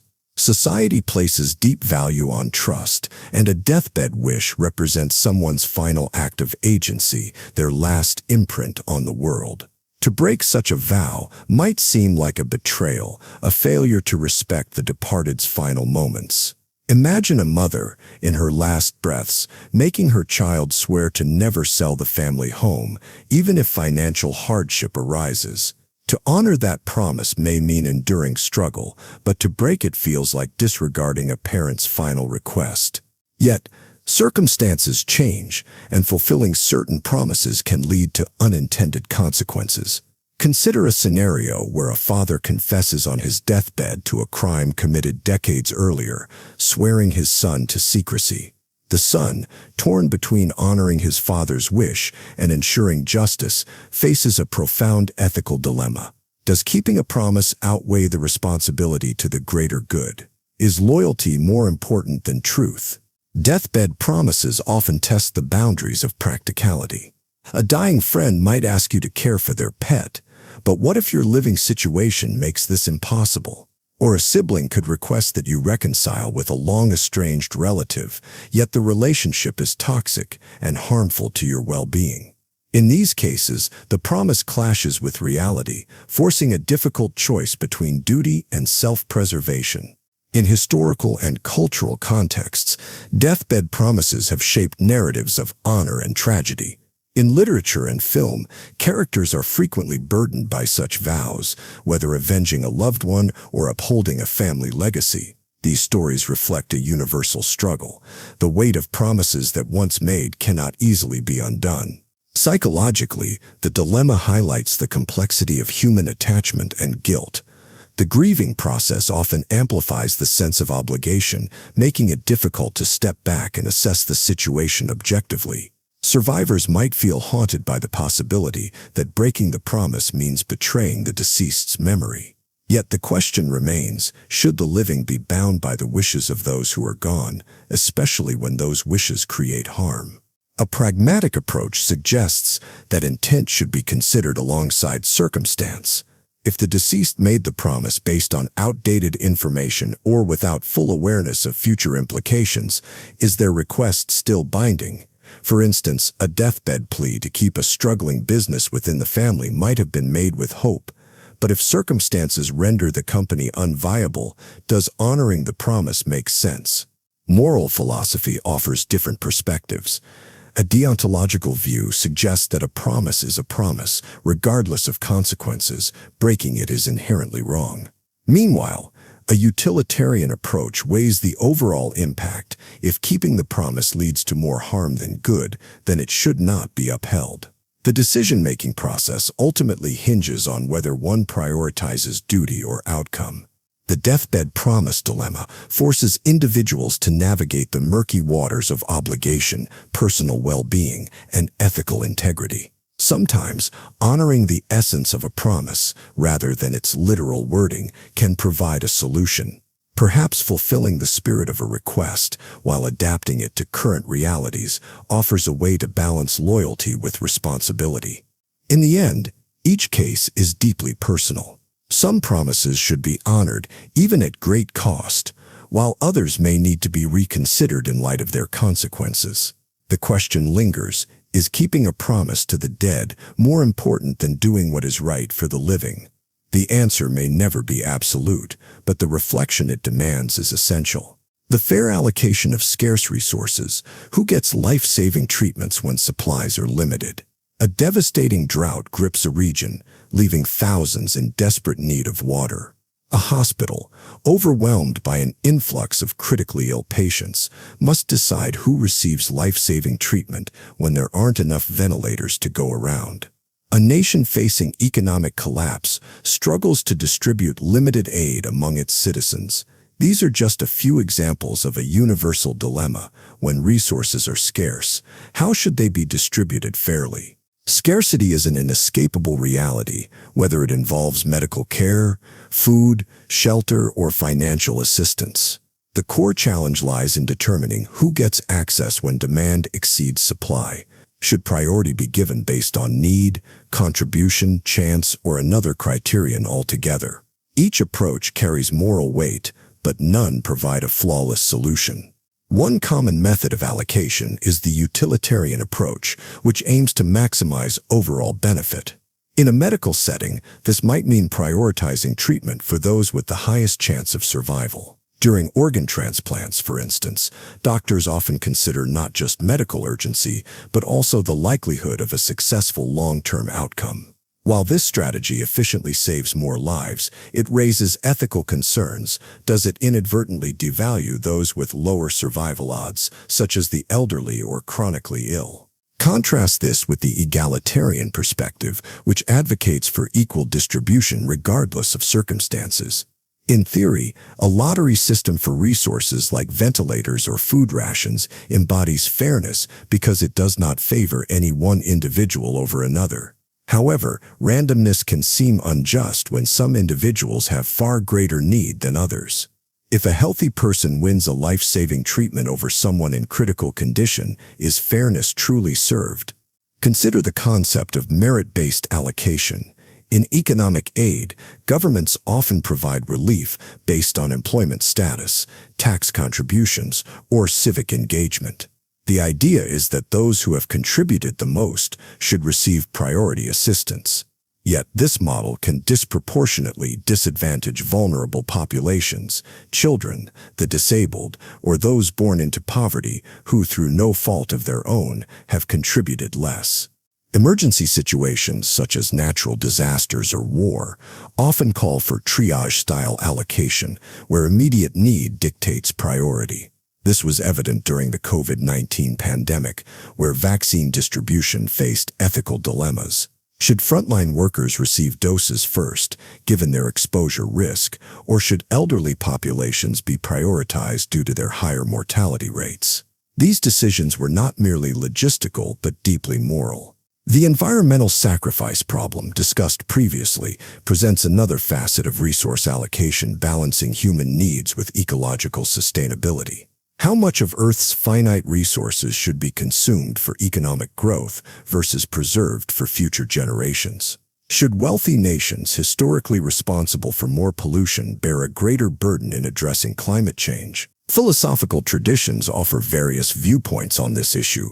Rawlsian justice argues that policies should be designed to benefit the least advantaged in society, ensuring that those with the fewest resources receive the greatest support. Libertarian theories, on the other hand, emphasize individual property rights and argue against forced redistribution, believing that market forces should determine allocation. In practical terms, policymakers and leaders must weigh these competing principles when designing systems for distributing scarce goods. Should free market principles dictate pricing for water in drought-stricken regions, or should governments intervene to ensure equitable access? Should medical care be rationed strictly by prognosis, or should all lives be treated as equally valuable? The fair allocation of scarce resources is a question without a perfect answer. It forces societies to grapple with competing values: fairness versus efficiency, need versus contribution, individual rights versus collective well-being. As scarcity becomes a defining issue in healthcare, environmental conservation, and economic stability, the choices made today will shape the future for generations to come. The true challenge lies not just in deciding who receives resources, but in determining the kind of world we want to build in the face of limitation. The ethics of space colonization. Should humanity claim other planets? As humanity looks beyond Earth, the dream of space colonization inches closer to reality. Technological advances and corporate ambitions have made the idea of settling Mars, mining asteroids, and even constructing habitats beyond our solar system seem increasingly plausible. But along with these possibilities come deep ethical questions. Should we expand into space when we have yet to resolve issues on Earth? Who has the right to claim extraterrestrial territory? What responsibilities do we have toward the ecosystems, if any, that we might encounter? One of the strongest arguments for space colonization is survival. Earth faces existential threats, including climate change, overpopulation, and potential asteroid impacts. Proponents argue that spreading human life beyond our planet serves as a form of insurance policy for civilization. By establishing self-sustaining colonies, humanity can ensure its continuation even in the face of catastrophic events. Yet this justification raises concerns about priorities. Should we invest trillions in off-world settlements while millions on Earth lack food, clean water, and healthcare? Does the pursuit of space exploration divert resources away from pressing humanitarian needs? Ownership and governance present another dilemma. History is riddled with examples of colonization on Earth, often leading to exploitation, displacement, and conflict. How can spacefaring nations and private companies avoid repeating these mistakes? The Outer Space Treaty of 1967 declares that celestial bodies are the province of all humankind and cannot be claimed by any one nation. However, the emergence of private entities like SpaceX and Blue Origin complicates this principle. If corporations fund and build space settlements, should they control them? Would this create a new era of economic and political inequality, where only the wealthy have access to extraterrestrial resources? Resource extraction is another ethical concern. Asteroids contain vast amounts of valuable minerals, including rare elements essential for modern technology. Some see asteroid mining as a solution to resource scarcity on Earth, potentially reducing environmental damage caused by terrestrial mining. However, unchecked exploitation raises questions about sustainability. Without strict regulations, could space mining lead to ecological consequences, such as altering asteroid orbits or depleting non-renewable cosmic materials? The absence of existing life does not necessarily mean that space can be treated as a limitless resource. The potential discovery of extraterrestrial life complicates these issues further. Even microbial life on Mars or a distant moon could force us to reconsider our role in the cosmos.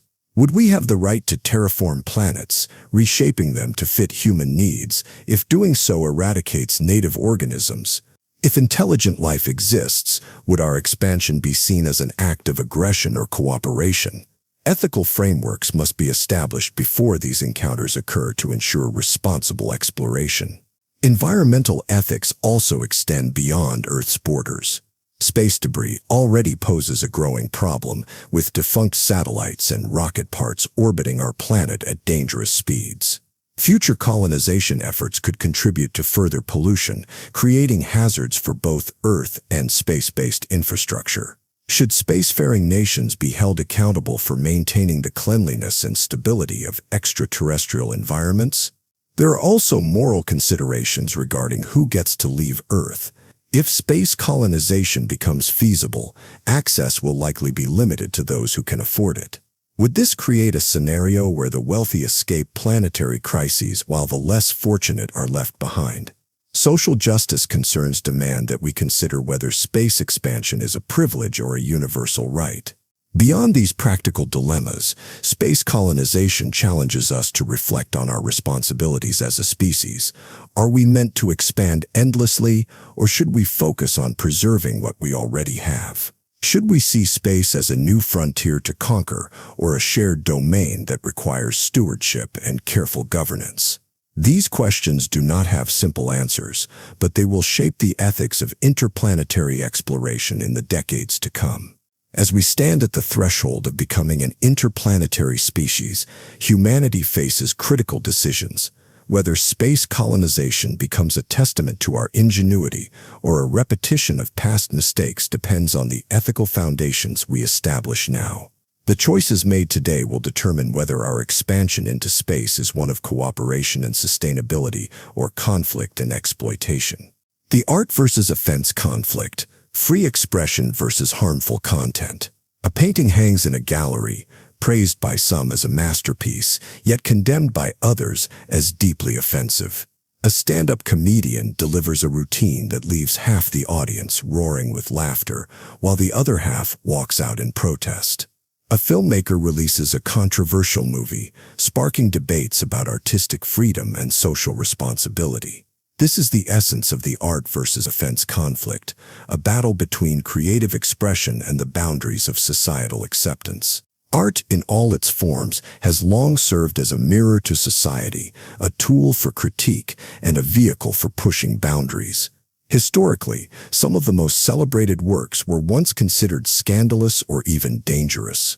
From the provocative paintings of Francisco Goya to the radical literature of James Joyce, art has challenged norms, sparked revolutions, and provoked deep thought.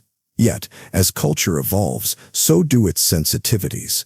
What was once merely daring may now be seen as insensitive or harmful.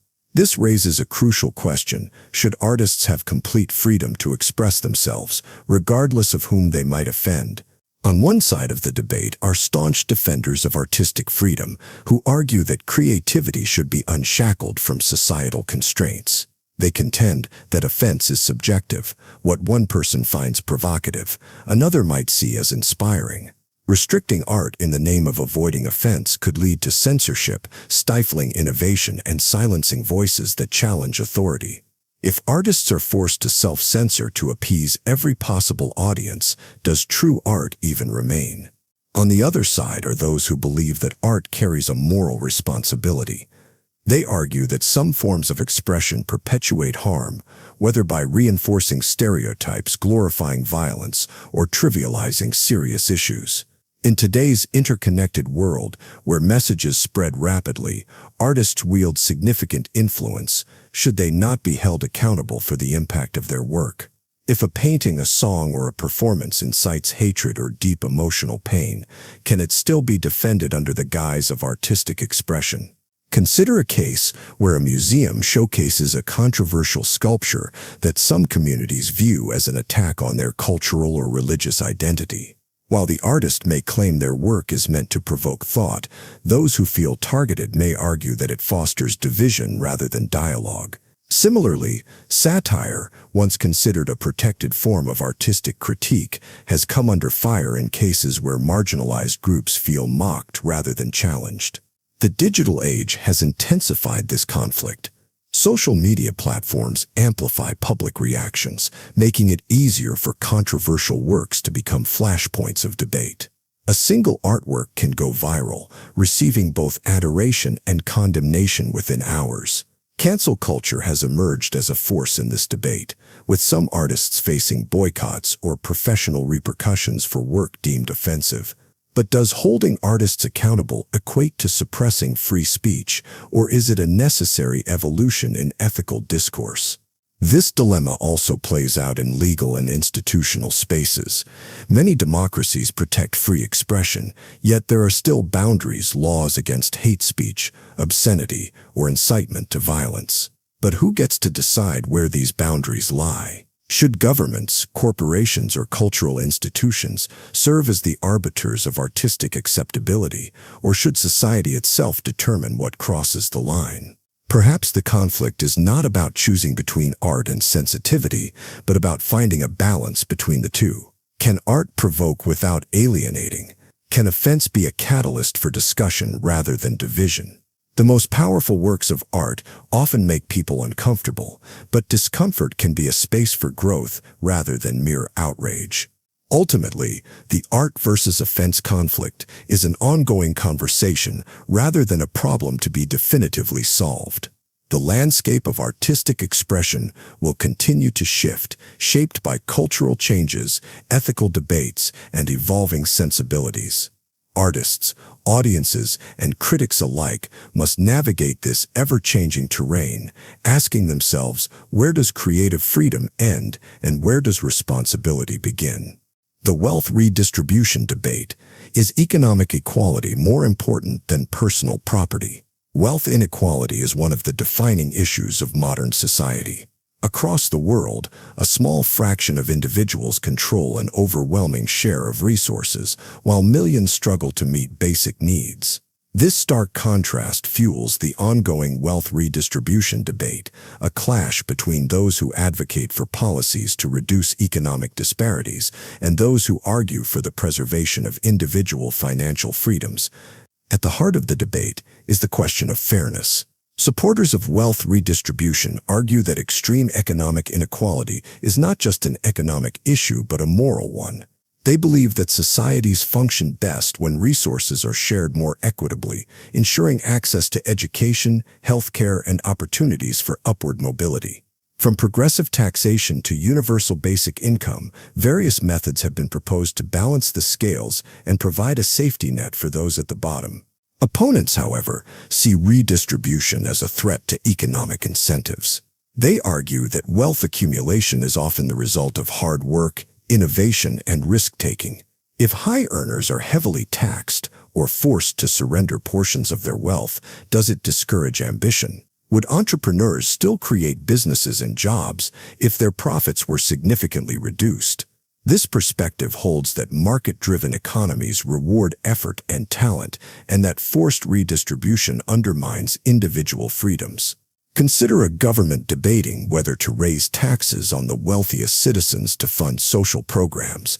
Proponents see this as a way to correct systemic imbalances and provide essential services to those in need. Critics counter that excessive taxation stifles economic growth, leading to capital flight, job losses, and reduced investment. The challenge is finding a middle ground where the economy remains dynamic while ensuring that prosperity is not concentrated in the hands of a few. Historical examples provide insight into the effects of different redistribution policies. Countries with extensive social welfare systems, such as those in Scandinavia, have lower levels of income inequality and high standards of living. However, these nations also maintain high tax rates that may not be politically viable in other parts of the world. Conversely, nations with minimal redistribution often experience wider wealth gaps, leading to social unrest and political instability. The tension between economic freedom and social equity remains unresolved. Another layer to the debate is the role of corporate wealth. Should large companies be taxed more to support public infrastructure and social services? Advocates say that major corporations benefit from public goods, such as transportation networks and legal protections, and should contribute their fair share. Detractors argue that corporations already drive job creation and economic growth, and that additional taxation could lead to stagnation or outsourcing. The conversation extends beyond taxation. Some propose direct wealth redistribution through universal basic income (UBI), a system where all citizens receive regular financial payments regardless of employment status. Proponents claim this could reduce poverty and provide stability in an era of automation and job displacement. Critics worry about funding such programs and the potential for discouraging work participation. Wealth redistribution also intersects with philosophical and ethical perspectives. Some see it as a form of justice, correcting historical inequities and ensuring that economic prosperity benefits all. Others view it as an infringement on personal rights, believing individuals should have full control over the fruits of their labor. The debate is not just about policy, but about fundamental beliefs regarding responsibility, success, and fairness. Ultimately, the wealth redistribution debate forces societies to wrestle with complex trade-offs. Should governments intervene to level the playing field, or should they allow market forces to dictate economic outcomes? Is it possible to foster innovation while ensuring basic economic security for all? As technology, globalization, and economic shifts continue to reshape the world, the answers to these questions will define the future of economic justice and opportunity. The AI consciousness problem: should sentient machines have rights? As artificial intelligence advances, machines are performing tasks once thought to be uniquely human, understanding language, recognizing emotions, creating art, and making decisions.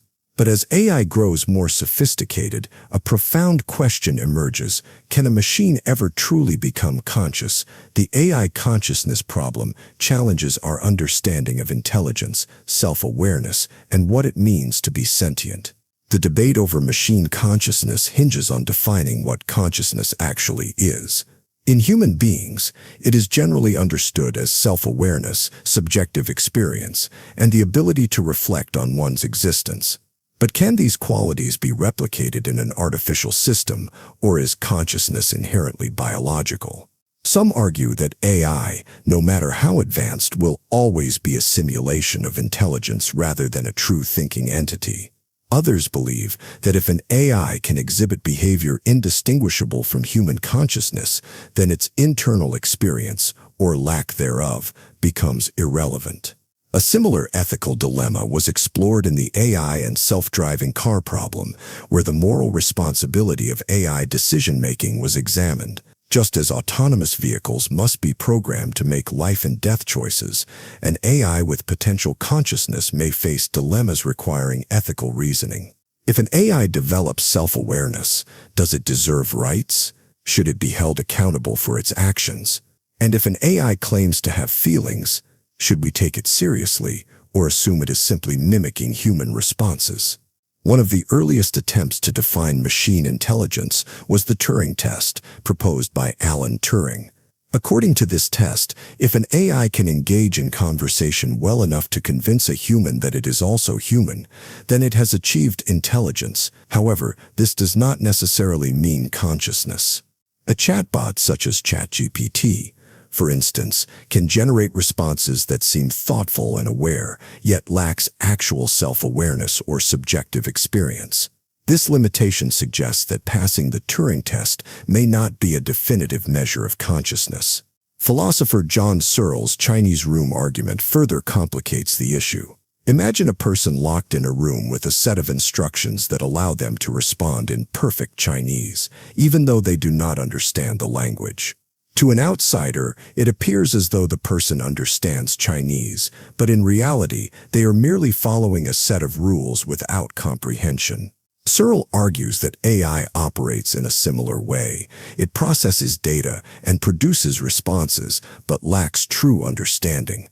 If this argument holds, AI may never truly be conscious, no matter how human-like its behavior appears.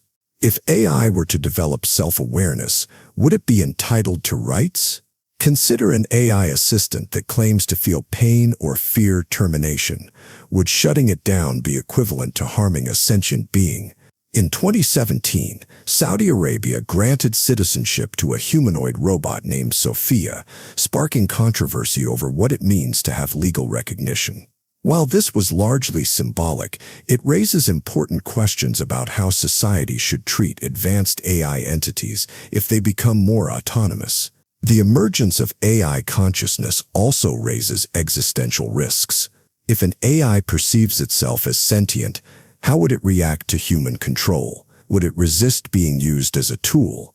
The popular sci-fi narrative of AI rebellion, seen in films like Ex Machina and Blade Runner 2049, speculates on what could happen if AI entities demand autonomy. While these are fictional scenarios, they force us to consider the potential consequences of creating an intelligence that may not share human values or ethical principles. Another risk lies in AI exploitation. If we create conscious AI solely for labor, entertainment, or companionship, are we creating a new form of digital slavery? The ethical concerns echo historical debates about human rights and sentience, urging society to carefully consider the implications before AI reaches that stage. Some researchers speculate that AI consciousness may emerge accidentally rather than through deliberate programming. Neural networks designed to mimic human thought processes could potentially develop unpredictable self-awareness. Would we even recognize AI consciousness if it occurred in a form vastly different from human experience? Studies in neuroscience suggest that consciousness arises from complexity. If AI systems reach a certain level of complexity, they might develop a form of awareness that is alien to human perception. Ultimately, the AI consciousness problem is as much a philosophical dilemma as it is a technological one. As AI continues to evolve, the boundaries between human and machine intelligence will blur. Whether true consciousness is ever achieved, or whether it even matters, will shape the future of technology, ethics, and our understanding of what it means to be alive. The question remains, if AI one day claims to be conscious, will we believe it, and will it matter if we do not? The ethics of extreme sports risks. Should people be allowed to endanger themselves? High atop a sheer cliff, a rock climber clings to a narrow ledge with no harness, trusting only their skill and grip. Thousands of feet below, a wingsuit flyer slices through the air at breakneck speed, navigating treacherous mountain passes with mere inches to spare. Deep underwater, a free diver plunges into the abyss, holding their breath for minutes at a time, testing the very limits of human endurance.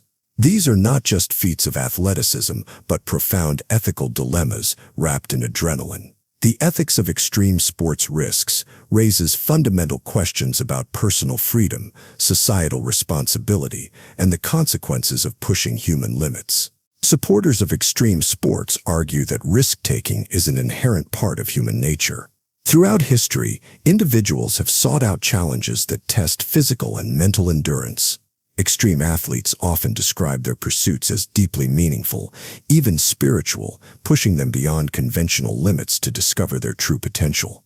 The argument for personal autonomy is strong. If an individual fully understands the risks and chooses to engage, should society have any say in their decision? Many argue that risk-taking is a personal right, and attempting to regulate or discourage extreme sports infringes on individual freedom. However, critics contend that these sports place unnecessary burdens on society. Extreme sports frequently result in severe injuries or fatalities, requiring costly medical interventions, rescue missions, and in some cases, public resources. When high-risk athletes require emergency rescues from remote mountains, turbulent oceans, or deep caves, the question arises, should taxpayers be responsible for these expenses? Some argue that individuals who willingly engage in extreme risks should bear the full consequences, while others see rescue efforts as a necessary humanitarian duty, regardless of the circumstances. The psychological aspect of extreme sports is also debated. While many participants experience a sense of euphoria and accomplishment, the addictive nature of high adrenaline activities raises concerns. Some athletes take increasingly dangerous risks to chase the initial thrill, leading to fatal accidents.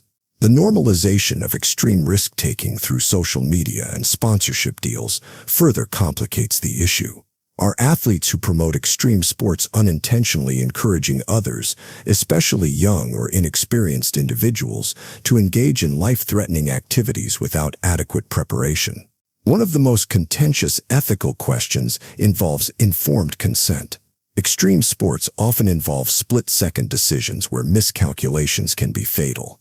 Are individuals truly able to assess the risks when facing unpredictable environmental factors, equipment failures, or sudden health emergencies? Some argue that the illusion of control in extreme sports makes risk assessment inherently flawed. Others maintain that experienced athletes possess a deep understanding of their capabilities and knowingly accept the potential dangers. The commercialization of extreme sports adds another layer of complexity. Sponsorships, competitions, and media coverage incentivize ever riskier feats. Athletes may feel pressured to push beyond their limits for the sake of financial gain, recognition, or personal legacy. In some cases, the glorification of extreme achievements results in tragic consequences when athletes take unnecessary risks to maintain relevance. Should companies and media outlets bear some responsibility for encouraging risk-taking, or does the responsibility rest solely with the athletes? Another perspective considers the role of regulation. Should governments or sporting organizations impose stricter safety measures to protect participants? Some sports, such as base jumping and deepwater cave diving, operate with little oversight, making fatalities more common. While safety advancements, such as better protective gear and training programs, have improved survival rates in some disciplines, critics argue that regulation might strip extreme sports of their essence, the ability to engage with risk on one's own terms. Ultimately, the ethics of extreme sports risks is a debate about autonomy, responsibility, and the limits of human capability. Some see extreme sports as a celebration of personal freedom and resilience, while others view them as reckless pursuits with consequences that extend beyond the individual. As these activities continue to evolve and capture public fascination, society must grapple with the balance between respecting personal choices and mitigating unnecessary harm. The fundamental question remains, should humans continue to embrace risk as a path to self-discovery, or should there be limits to how far we push the boundaries of survival? The forgotten villain dilemma: should past crimes be forgiven if a person reforms? History remembers heroes with reverence, immortalizing their names in textbooks, statues, and legends. Yet, in the shadows of these celebrated figures exist the villains, some of whom were once feared, reviled, or even despised. Over time, as new conflicts emerge and societal values shift, some villains fade into obscurity, their deeds lost in the collective forgetfulness of history. This raises an unsettling question: should we continue to remember those who committed great atrocities, or does forgetting serve as a form of societal healing? The forgotten villain dilemma challenges the way we preserve history, confront moral responsibility, and shape the narratives that define our civilization. One argument suggests that forgetting a villain is a dangerous erasure of the past. Historical memory is often cyclical, and ignoring past wrongdoings can lead to their repetition. When infamous figures or regimes disappear from public discourse, society risks losing valuable lessons about human behavior, political manipulation, and ethical failures. The phrase, "Those who cannot remember the past are condemned to repeat it," warns of the consequences of historical amnesia. If a dictator's crimes or a war criminal's deeds are buried in obscurity, what prevents similar figures from rising again under different guises? On the other hand, some argue that dwelling too long on the sins of the past perpetuates their influence. Constant reminders of historical villains can fuel resentment, trauma, and division. Societies recovering from oppression may prefer to focus on healing rather than continuously revisiting painful memories. In some cases, removing statues or suppressing the discussion of infamous figures is seen as a way to reclaim dignity and move forward. If a villain's influence has already waned, does their continued remembrance serve a productive purpose, or does it risk keeping their ideology alive? The dilemma becomes even more complex when considering figures whose actions were villainous but nuanced. Some individuals condemned in one era may later be reassessed as misunderstood or victims of their time. Historical reinterpretation can blur the lines between villainy and necessity. Were they truly evil, or were they products of an unforgiving historical moment? Figures like Machiavelli, once vilified, have since been recognized as political realists, while others who were once praised have been re-evaluated under modern ethical scrutiny. Media and literature also play a crucial role in shaping how villains are remembered or forgotten. In storytelling, some villains become legendary figures, their legacies enduring through myth and fiction. Others fade into history, their names spoken only in niche academic circles.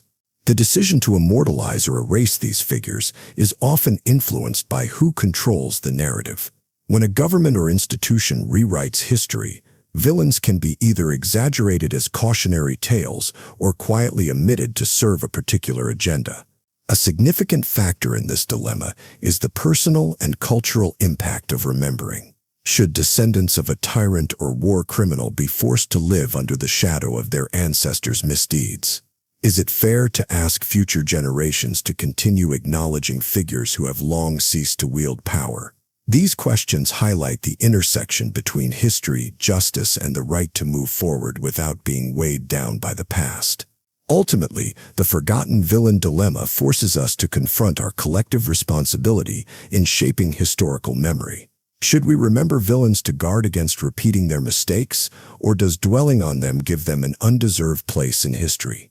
As societies continue to evolve, they must decide whether to keep past evildoers in the public consciousness or allow them to fade, making room for a future untethered from their shadows. The question remains, is forgetting a villain an act of moral failure, or is it the final step toward true historical closure? The abortion rights dilemma, balancing personal freedom and potential life. Few ethical issues generate as much controversy and emotional intensity as the question of abortion rights. At its core, the abortion rights dilemma is a conflict between two fundamental values: the right of a woman to make decisions about her own body and the moral consideration of an unborn life. It is a debate that encompasses legal, medical, philosophical, and religious dimensions, shaping policies and dividing societies across the globe. Proponents of abortion rights argue that bodily autonomy is a fundamental human right. They maintain that a pregnant person should have the authority to decide whether to continue or terminate a pregnancy, free from governmental or societal coercion. This perspective emphasizes that forcing someone to carry an unwanted pregnancy can lead to physical, emotional, and economic hardships.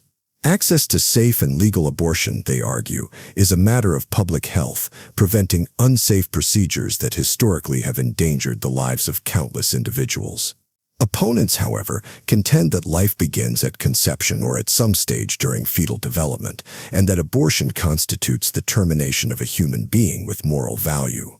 From this viewpoint, the right to life outweighs the right to bodily autonomy, and abortion is seen as an ethical violation.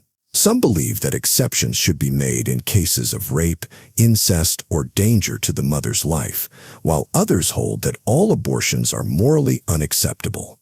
Religious and cultural beliefs often play a significant role in shaping these perspectives, influencing laws and policies in many countries. The legal landscape of abortion varies widely across the world. Some nations, such as Canada and Sweden, allow unrestricted access to abortion, considering it a private medical decision. Others impose strict limitations or outright bans, often punishing those who seek or provide abortions. In the United States, the debate reached a turning point with the 1973 Roe v. Wade decision, which protected abortion rights at the federal level, only for it to be overturned in 2022, returning the decision to individual states. This shift has reignited debates over federal versus state control, access to healthcare, and the role of courts in shaping social policy. Ethical theories further complicate the discussion. Utilitarian perspectives may assess abortion based on the overall well-being of the individuals involved, weighing the impact on the pregnant person, potential child, and society. Deontological approaches, in contrast, focus on moral absolutes, arguing that either the right to life or the right to choice must be upheld regardless of consequences. Feminist ethics highlight the power dynamics involved, stressing how restricting abortion disproportionately affects marginalized communities and reinforces systemic inequalities. Medical advancements have also influenced the debate. Improved neonatal care has lowered the threshold of fetal viability, raising questions about when a fetus can be considered an independent life. At the same time, access to contraception and early pregnancy detection has expanded options for reproductive planning, prompting discussions about the responsibility of individuals and governments in preventing unwanted pregnancies. Public discourse on abortion is often shaped by deeply personal experiences. Some who have undergone the procedure see it as a vital right that allowed them to reclaim their future, while others wrestle with emotional and moral complexities. Similarly, those who have been unable to conceive or have suffered pregnancy loss may perceive the issue through a different lens, adding to the deeply individual nature of the discussion. Ultimately, the abortion rights dilemma is not just a question of law or ethics. It is a reflection of how society values autonomy, life, and moral responsibility. It challenges individuals and nations to consider where rights begin and end, and whether compromise is possible in a debate often framed in absolute terms. As medical science evolves and cultural perspectives shift, the conversation surrounding abortion will continue to shape laws, personal choices, and the collective moral conscience of society. The brain-computer interface ethics. Should technology merge with human minds? As technology advances, the once distant dream of merging the human brain with computers is rapidly becoming reality. Brain-computer interfaces, BCIs, offer groundbreaking possibilities, from restoring mobility to paralyzed individuals to enhancing cognitive abilities. Yet, as with all powerful technologies, BCIs present profound ethical dilemmas, raising questions about privacy, autonomy, identity, and the future of human existence. Proponents of BCI technology argue that it holds immense potential for medical advancements. Individuals suffering from neurodegenerative diseases, spinal cord injuries, or sensory impairments could regain lost functions through direct neural communication with machines. BCIs have already enabled people with severe paralysis to control robotic limbs, type using their thoughts, and interact with the world in ways that were previously impossible. From this perspective, BCIs represent not just innovation but liberation, allowing individuals to overcome physical limitations and improve their quality of life. However, the integration of BCIs into everyday life introduces serious concerns about privacy and security. Unlike traditional digital systems which rely on external input devices, BCIs interact directly with the brain's electrical signals. This raises the possibility of neural data being intercepted, manipulated, or even hacked. If thoughts or intentions could be accessed by unauthorized entities, what protections should be in place to prevent exploitation? Could governments, corporations, or malicious actors misuse this technology to influence human behavior, override free will, or conduct invasive surveillance? Beyond security risks, BCIs challenge traditional notions of personal autonomy and identity. If cognitive abilities can be artificially enhanced, will individuals who can afford such upgrades hold an unfair advantage over those who cannot? This raises concerns about socioeconomic divides and the potential for a new class hierarchy, one where those with neural enhancements dominate fields such as academia, business, and even governance. If BCIs can enhance memory, problem-solving, or creativity, will unenhanced humans be left behind? Another dilemma lies in the question of consent. In medical applications, patients typically consent to treatments based on an understanding of the risks and benefits, but as BCIs evolve, the complexity of their effects may surpass human comprehension. Could users truly consent to a technology that alters their perception, emotions, or decision-making processes in ways they might not fully understand? Furthermore, if an individual's brain functions become dependent on a BCI, does removing or modifying it change who they are? If a person's thoughts are augmented or filtered through artificial intelligence, do they retain full ownership of their decisions and experiences?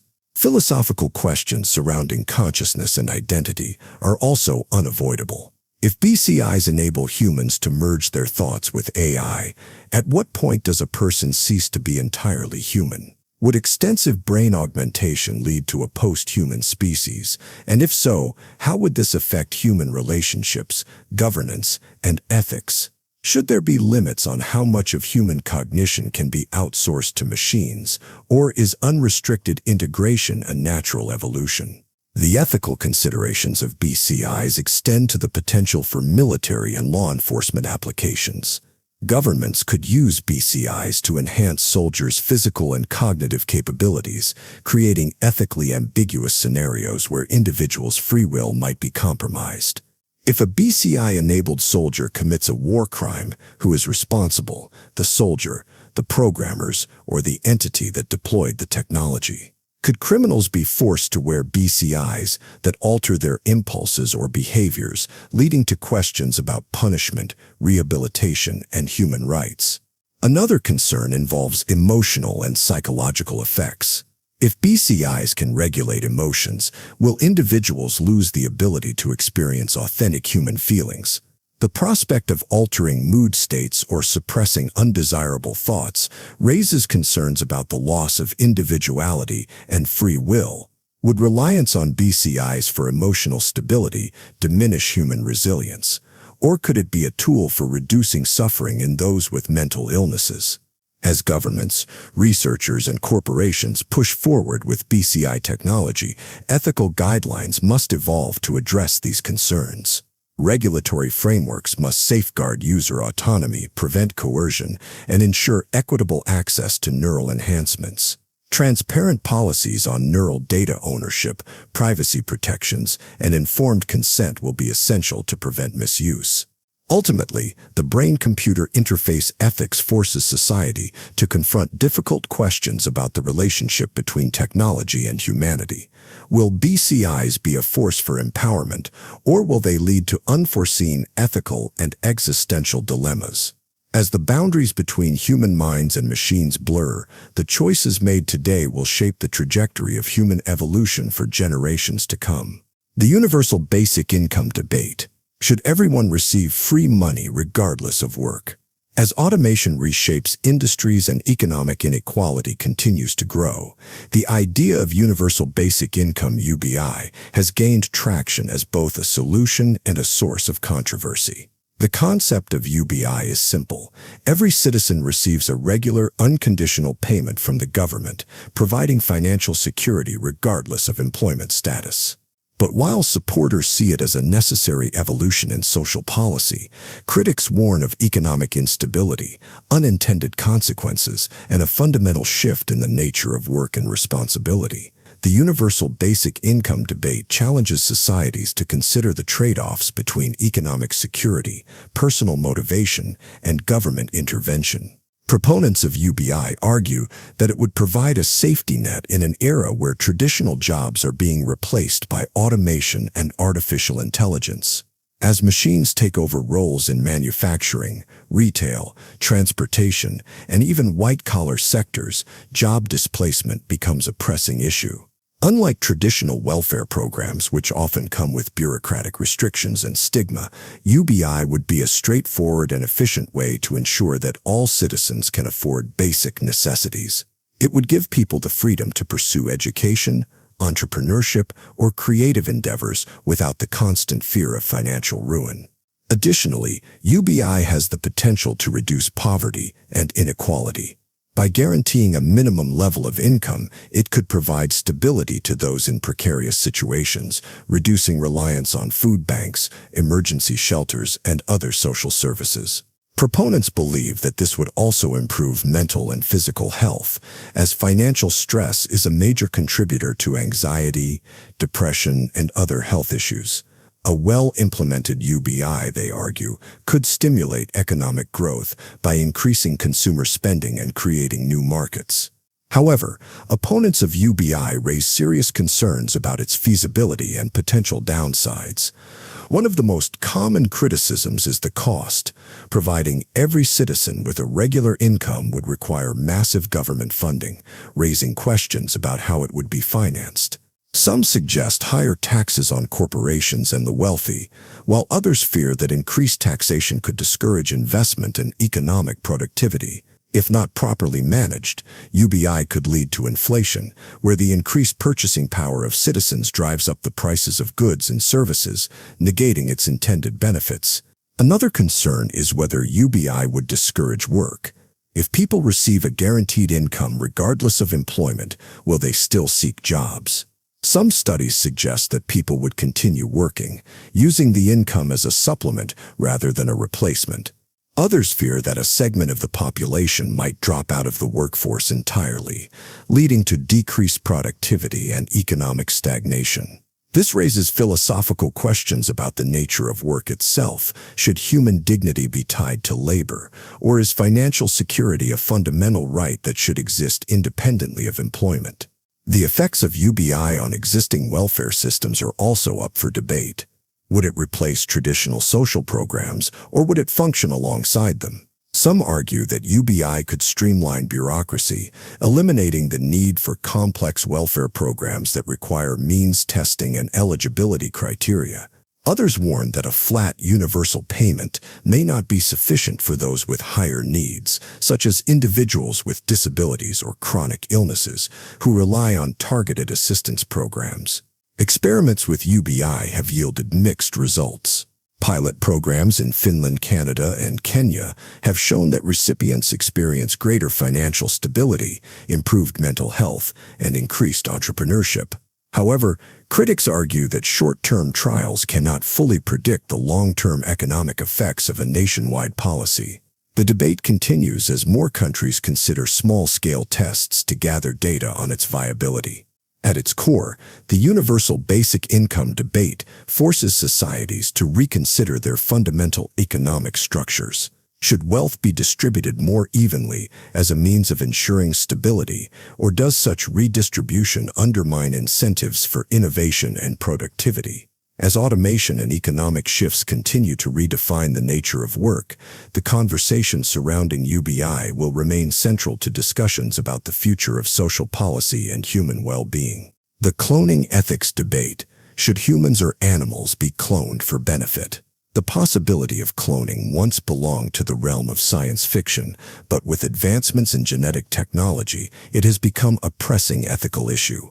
From the cloning of Dolly the sheep in 1996 to recent developments in gene editing and artificial reproduction, cloning technology has raised profound questions about identity, autonomy, and the boundaries of scientific intervention. The cloning ethics debate forces society to confront the potential benefits and dangers of replicating life. Proponents of cloning argue that it offers groundbreaking opportunities in medicine, agriculture, and reproductive science. Therapeutic cloning, for instance, could revolutionize medicine by growing genetically identical tissues or organs for transplantation, eliminating the risk of rejection and the need for immunosuppressant drugs. This technology could also help scientists study genetic diseases in controlled environments, leading to new treatments and possible cures. Cloning could also be used in conservation efforts, helping to preserve endangered species by generating genetically identical individuals to bolster dwindling populations. Reproductive cloning, the creation of genetically identical humans, is where ethical concerns intensify. Some see it as a potential solution for infertile couples who want genetically related children, or for individuals who have lost a loved one and wish to replicate them. However, critics argue that cloning raises deep moral and philosophical questions about individuality and human dignity. Would a cloned person be treated as an independent individual, or would they be seen as merely a copy of someone else? The psychological and social implications of cloning could be vast, leading to unforeseen challenges in identity formation and personal autonomy. Another major ethical concern revolves around the risks and uncertainties of cloning technology. Cloning animals has shown high rates of failure, with many embryos not developing correctly or resulting in severe abnormalities. If applied to humans, such failures would pose significant moral dilemmas. Would it be ethical to create clones, knowing that a high percentage could suffer from genetic defects or shortened lifespans? Some argue that the very act of cloning human beings could commodify life, reducing people to biological experiments rather than unique individuals. Beyond individual concerns, cloning raises questions about its societal impact. Would widespread cloning alter the natural genetic diversity of the human population? Could it lead to new forms of inequality, where cloned individuals are treated differently based on their genetic origins? The potential for abuse is also significant. Governments or organizations with access to cloning technology could exploit it for unethical purposes, such as engineering individuals for specific traits or mass-producing genetically identical humans for labor or military purposes. Religious and philosophical perspectives add another layer to the debate. Many religious traditions view cloning as an unnatural intervention in human creation, arguing that life should not be artificially replicated.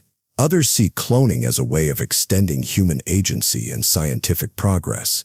The clash between these worldviews makes the issue particularly polarizing, as it touches on fundamental beliefs about the sanctity of life and the role of science in shaping the future. Legal and regulatory questions further complicate the discussion. While many countries have banned human cloning, enforcement and oversight vary widely. Advances in biotechnology continue to outpace legal frameworks, raising concerns that cloning could develop unchecked in certain regions. Should cloning research be globally regulated, and if so, who decides the ethical boundaries? Ultimately, the cloning ethics debate is a reflection of the broader tension between scientific possibility and ethical responsibility. While cloning holds immense potential for progress, it also presents serious moral dilemmas that society must carefully navigate. The challenge lies in determining how to harness the benefits of cloning technology while safeguarding human dignity, autonomy, and the principles that define ethical science. As research continues, the debate will remain central to discussions about the future of genetics, medicine, and human identity. The historical monument controversy: preserve history or remove offensive symbols. Across cities and landscapes, towering statues and grand monuments stand as testaments to history, commemorating leaders, wars, and pivotal moments. Yet, as society evolves, so too does the lens through which we view these historical figures and events. The historical monument controversy has become one of the most contentious cultural debates of the modern era, raising fundamental questions about memory, identity, justice, and the way history is told. Supporters of preserving historical monuments argue that these structures serve as important records of the past. They claim that removing or altering them erases history rather than engaging with it. For many, these monuments provide a connection to national heritage, allowing societies to reflect on their origins and evolution. The argument is often framed as one of historical integrity, regardless of whether the figures depicted were morally complex or controversial. Their contributions to history remain undeniable. However, opponents contend that many monuments glorify individuals and events associated with oppression, racism, colonialism, or violence. They argue that these statues do not simply preserve history, but actively shape public memory, often reinforcing narratives that overlook the suffering of marginalized groups. The debate intensified in recent years, with calls for the removal of statues linked to figures involved in slavery, imperialism, and systemic discrimination. One of the most prominent examples of this controversy is the debate over Confederate statues in the United States. Many of these statues, erected during the Jim Crow era and the Civil Rights Movement, are viewed as symbols of racial injustice rather than historical artifacts. Supporters of removal argue that these monuments were not constructed merely to honor the past, but to send a political message of white supremacy and resistance to racial equality. In contrast, some defenders see them as tributes to Southern heritage and argue that their removal erases an important, albeit painful, chapter of American history. A similar debate unfolded in the United Kingdom over statues of imperialist figures such as Cecil Rhodes and Winston Churchill. Critics argue that Rhodes, an architect of British colonialism in Africa, represents a legacy of exploitation and should not be publicly honored. Protests have led to discussions about whether figures like Churchill, who is celebrated for leading Britain through World War II, but also criticized for policies that contributed to famine and colonial oppression, should remain unquestioned icons of history. The controversy is not limited to the West. In South Africa, monuments to apartheid-era figures have been targeted for removal, reflecting the nation's reckoning with its past. In India, statues of British colonial rulers have been replaced with those honoring independence leaders, signaling a shift in national identity. Even in Japan and China, disputes over wartime memorials continue to spark international tensions, particularly regarding how different nations remember acts of aggression and victimhood. A crucial aspect of the debate is the question of alternatives. If controversial monuments are removed, what should replace them? Some suggest relocating statues to museums where they can be presented with full historical context rather than as objects of public veneration. Others propose adding plaques, reinterpretations, or counter-monuments that provide a more nuanced perspective, acknowledging both the achievements and failings of historical figures. Additionally, new monuments can be erected to honor previously overlooked individuals and communities, ensuring a more inclusive representation of history.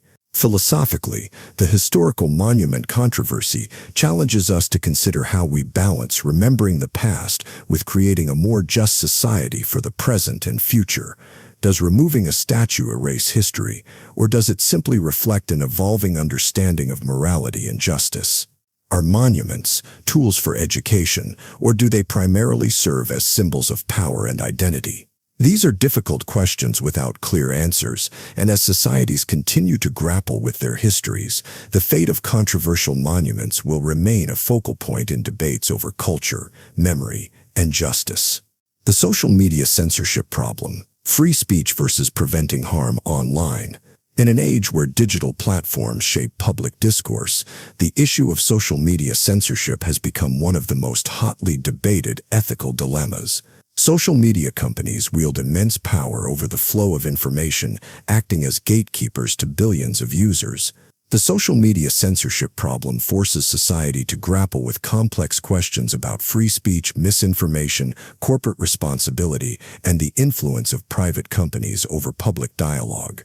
Supporters of social media moderation argue that it is necessary to curb harmful content such as hate speech, violent threats, harassment, and disinformation. Left unchecked, these issues can lead to real-world harm, from the spread of extremist ideologies to public health crises fueled by false medical claims. Tech companies claim they have a duty to protect users from harmful content and ensure that online spaces remain safe and inclusive. Algorithms, content moderators, and policies against misinformation aim to reduce the spread of harmful rhetoric while preserving public trust.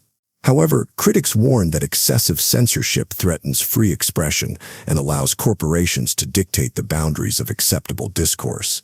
Decisions to remove content or suspend accounts can be inconsistent, politically biased, or influenced by external pressures. Many argue that tech giants such as Facebook, X, and YouTube hold too much control over public dialogue and act as unregulated arbiters of truth. The lack of transparency in moderation decisions fuels concerns about whether censorship is being applied fairly or selectively. Internationally, social media censorship takes on different dimensions. In authoritarian regimes, governments leverage social media restrictions to suppress dissent and control narratives. China's heavily censored internet, where platforms like Weibo and WeChat operate under strict government oversight, contrasts sharply with the freer but still moderated landscape of Western platforms. In democratic countries, the line between responsible moderation and government-influenced censorship remains blurred, especially when platforms comply with state demands to remove content deemed harmful or false. Another major concern is the role of artificial intelligence in content moderation. Algorithms, often flawed and biased, struggle to differentiate between legitimate debate and harmful content. As a result, automated systems may mistakenly remove harmless discussions while failing to catch truly harmful material. Additionally, content moderation often relies on underpaid human moderators who are frequently exposed to disturbing material with little support. Proposed solutions to the social media censorship dilemma vary widely. Some advocate for stronger government regulations to ensure tech companies remain accountable and transparent in their moderation decisions. Others push for decentralized platforms that reduce corporate control over digital speech. Free speech advocates argue for more lenient content policies that allow for open discourse, while safety advocates stress the need for stricter enforcement to protect vulnerable communities from online abuse. Ultimately, the social media censorship problem is a reflection of the ongoing struggle between security and freedom, regulation and autonomy, public interest and corporate power. The challenge lies in finding a balance that protects users from harm without undermining the principles of open dialogue and free expression. As social media continues to evolve, the debate over censorship will remain a defining issue in the digital age. The digital immortality problem. The idea of living beyond death has fascinated humanity for centuries, from myths of eternal life to religious concepts of the afterlife. Now, with advancements in artificial intelligence and data preservation, digital immortality is no longer a distant fantasy, but a real possibility. The concept involves preserving a person's consciousness, memories, and personality in digital form, allowing them to exist and interact with the world even after death. But as with all technological innovations that challenge the natural order, digital immortality raises profound ethical, philosophical, and practical dilemmas. One of the primary ethical concerns is the question of consent. Many people leave behind vast digital footprints, emails, social media posts, voice recordings, and biometric data without explicitly consenting to their use after death. Should companies, governments, or even family members have the right to create a digital avatar or AI representation of someone based on their online presence? Without clear guidelines, digital immortality could lead to the exploitation of personal data, raising privacy concerns that extend beyond death. Another dilemma revolves around identity and authenticity. A digital recreation of a person may speak like them, think like them, and even display emotions, but is it truly them? Some argue that a digital clone is nothing more than an advanced simulation, lacking the consciousness and subjective experience that define human existence. Others suggest that if an AI-driven entity can replicate human thought patterns and personality with near-perfect accuracy, the distinction between real and artificial consciousness may become irrelevant. This challenges long-held beliefs about what it means to be human and forces us to consider whether consciousness is solely biological or if it can be replicated digitally. The psychological and social implications of digital immortality are equally complex. For the grieving, interacting with a digital version of a deceased loved one might provide comfort or closure. AI-driven chatbots already allow people to engage in conversations with simulated versions of deceased individuals based on their past communications. However, prolonged reliance on digital echoes of the dead could blur the boundary between mourning and denial, preventing individuals from fully processing their loss. Would society develop an unhealthy attachment to digital ghosts, making it harder to accept death as a natural part of life? The commercialization of digital immortality adds another layer of ethical concern. Tech companies could profit from offering AI-driven services that recreate lost loved ones, potentially turning human memory into a product. This raises questions about exploitation. Should people be able to subscribe to digital versions of deceased individuals? Could this lead to unauthorized recreations of public figures, celebrities, or even everyday individuals for commercial or political purposes? Without stringent ethical guidelines, digital immortality could become a tool for manipulation rather than remembrance. From a legal standpoint, the issue is largely uncharted territory. Traditional laws governing estate inheritance, intellectual property, and digital rights do not account for AI-driven consciousness preservation. Who owns the rights to a digital replica? Can an AI version of a deceased person sign contracts, generate new works, or hold legal standing? These are questions that lawmakers will have to address as the technology advances, ensuring that digital immortality does not become a legal and ethical minefield. There is also the question of whether digital immortality should be reserved for a select few. If creating and maintaining AI versions of individuals is expensive, will only the wealthy have access to this form of continued existence? This could lead to a new form of inequality, one where only certain people achieve a digital afterlife while others are forgotten. Additionally, if digital avatars can persist indefinitely, what impact might this have on cultural evolution?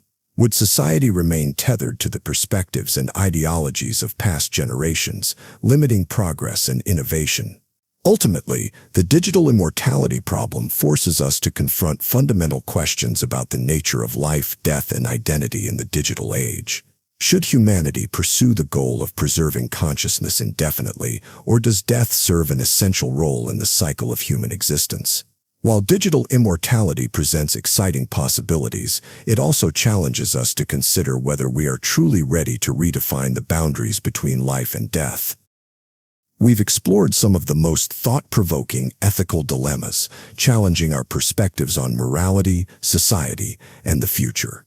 Now, I'd love to hear your thoughts. Share your insights in the comments below. If you found these discussions meaningful, don't forget to like, subscribe, and hit the bell for more. Thank you for reflecting on these complex issues with me. Your curiosity and engagement make these conversations worthwhile.